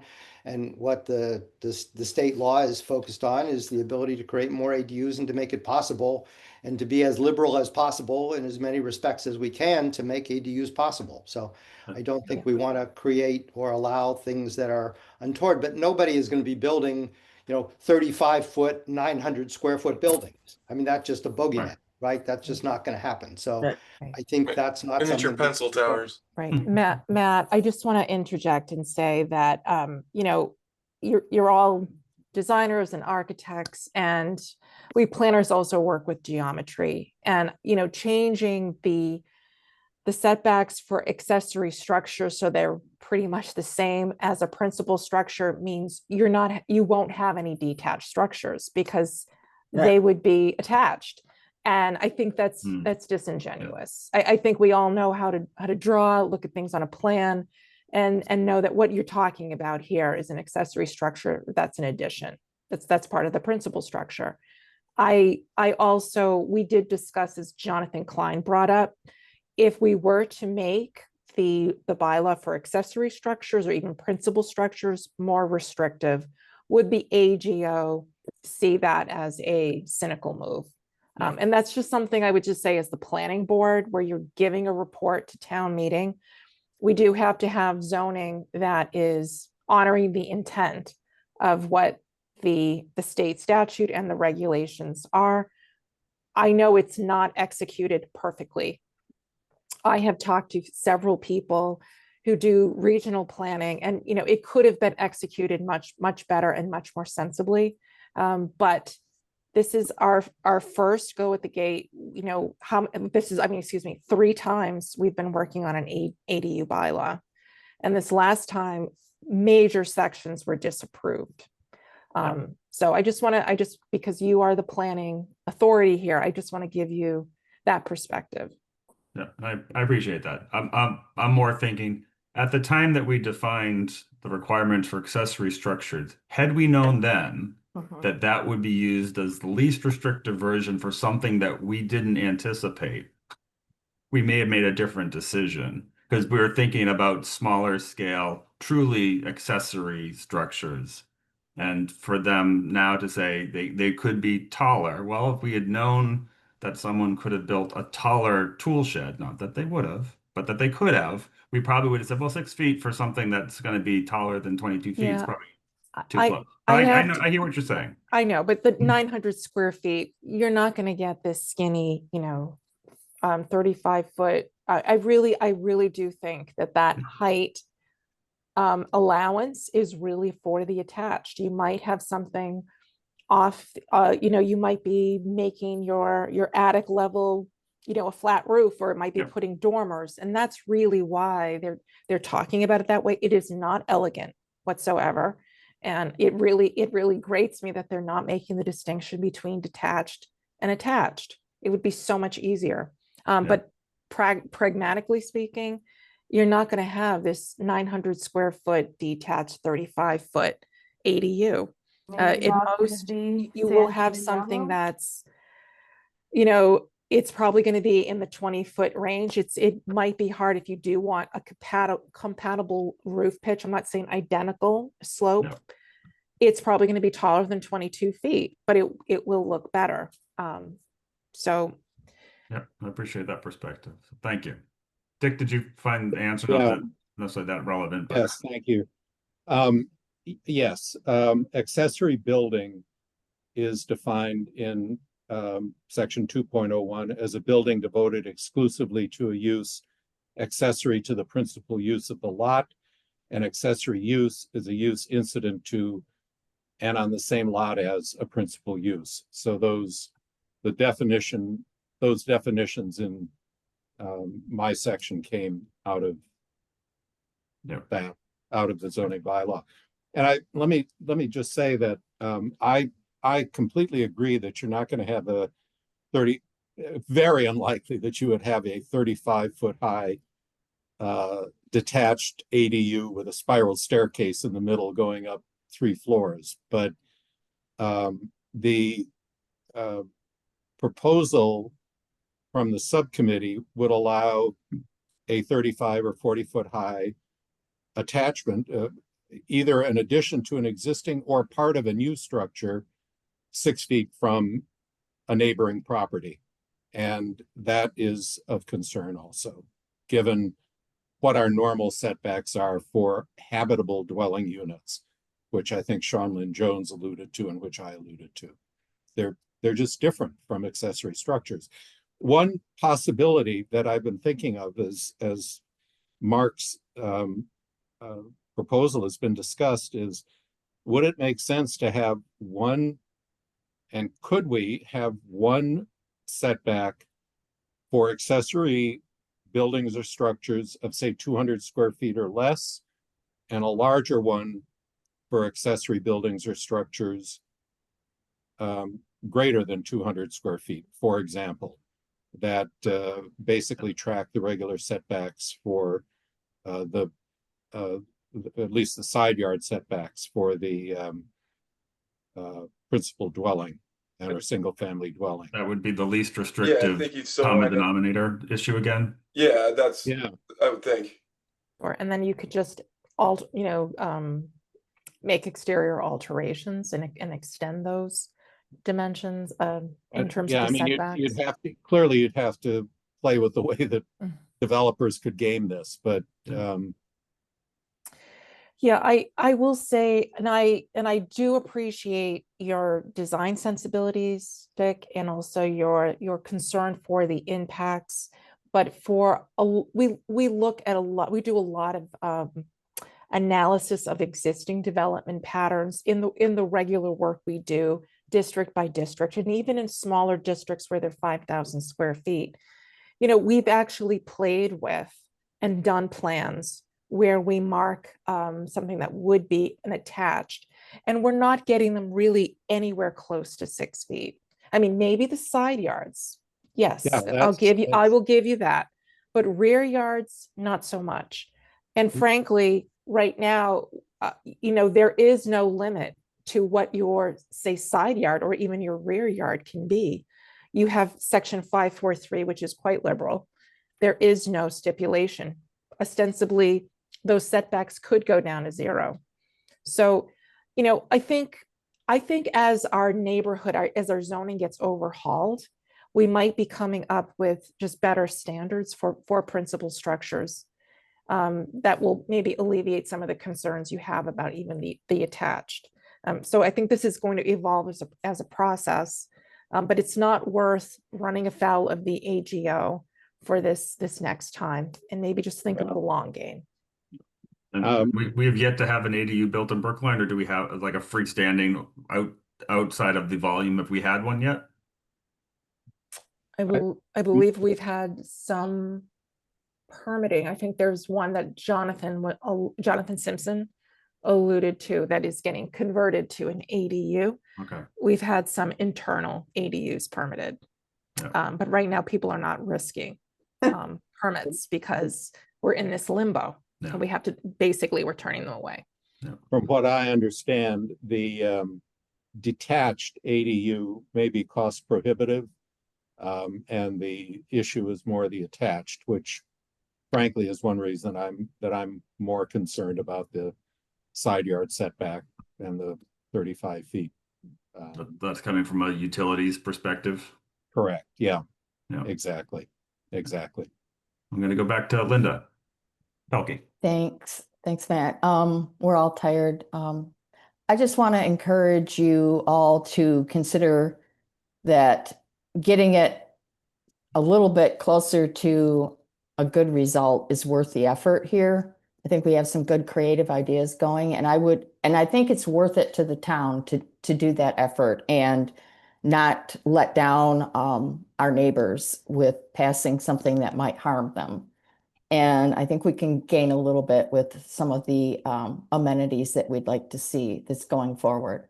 I'm very excited about ADUs, and I agree about the expense. I try to imagine doing all of the work you'd have to do to have a freestanding building. It's a lot easier with all these existing structures. So anyway, keep working at it, and it's part of our public duty to serve the public, and they would appreciate it in the long run, I think. Thank you. Sounds like a good wrap up too, because we've had a lot of robust discussion, and this was a discussion, but Tommy, your subcommittee's continuing work before the warrant closes. So this was an opportunity to get additional feedback. Yes. Yeah. Oh, their committee. I thought you meant my committee. Yeah, we're just starting our work. Yeah, we're just starting our work. But yeah, no, and we have been giving a lot of effort to it. So I don't think we're not taking it seriously or not thinking about our neighbors. So we'll keep working hard, and we'll make sure that we believe in what goes forward.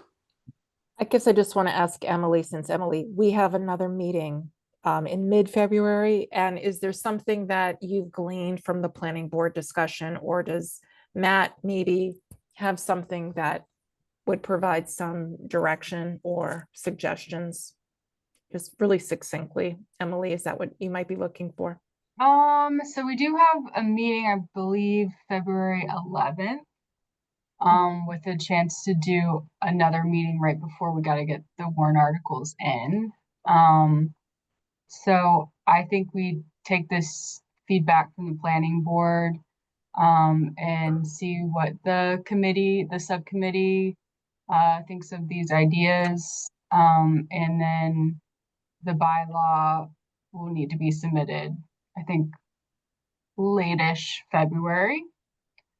So, the meetings are open if people want to come and talk through some of these ideas. I think the subcommittee is open to hearing more. We did work through Dick's proposal a couple meetings in the past too. So we have talked to him quite a bit on the concepts he had. And I don't think that we're set in our current version completely, but we have really thought through it and gone through those ideas and looked at the AGO's response to the current bylaw, and then considered what the AGO is also, the little information the AGO has given us through Jonathan Simpson as well. So yes, you all are welcome to come on the 11th, and if we need another meeting, we'll do one more before it's submitted. Right. Yeah, I don't know how helpful that would be. It sounds like from what Jonathan Klein said, there's at least a piece of Dick's that you might want to consider incorporating in yours. Then there might be fewer differences between the two alternates. And certainly hearing back from the Attorney General's office may eliminate some of the things that were in here that we asked questions about. So I don't know, do other members of the board feel like we need to have another one of these before the warrant closes, or would we just want to wait till it's submitted and we would do our normal, comments within scope kind of process?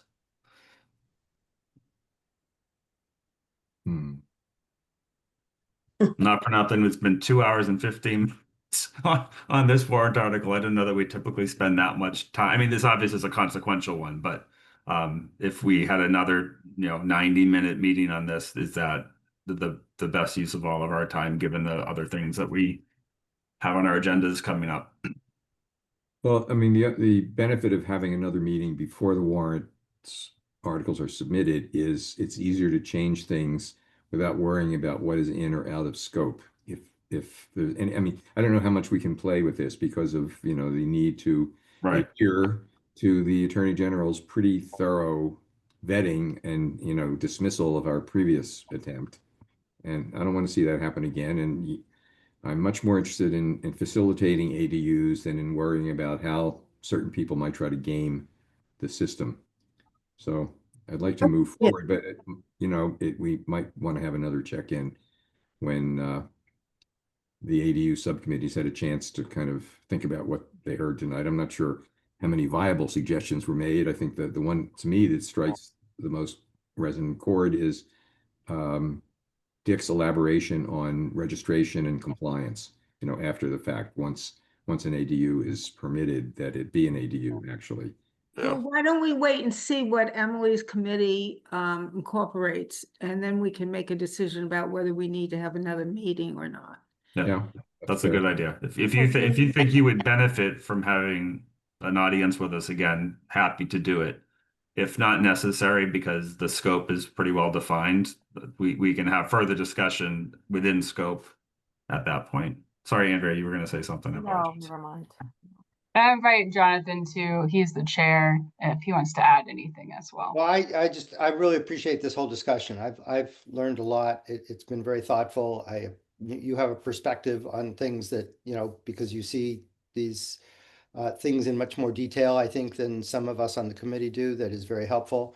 And I'm going to think a little bit more about them, and we'll do the best we can to come up with something that is compliant, sensible, thoughtful, and reflects what we are required to do legally and what will both encourage ADUs and protect our residents to the extent possible. Those are a lot of things to balance, right? So we'll do our best. The staff's been very helpful in advising us on this, and Dick's suggestions have been very helpful. So we will take it all and chew on it, and hope we come up with something. And I know there will be a process once the warrant's filed, as there always is. Yeah, thank you. Dick, did you have a closing thought? I just wanted to thank you all for your time and actually for your thoughts, for your suggestions. It really has been very helpful to me to put on the table some things that I have to think about. So thank you all very much. Yeah, thank you. And thank you to the subcommittee, to you, Dick, to staff who supported the effort, and to members of the public who came out and shared their thoughts. Great process tonight. Huge thank you to staff. All right. With that, meeting is adjourned, and we'll see you at the next one. Have a good night, everyone. Bye. Thanks, everybody. Bye. Night.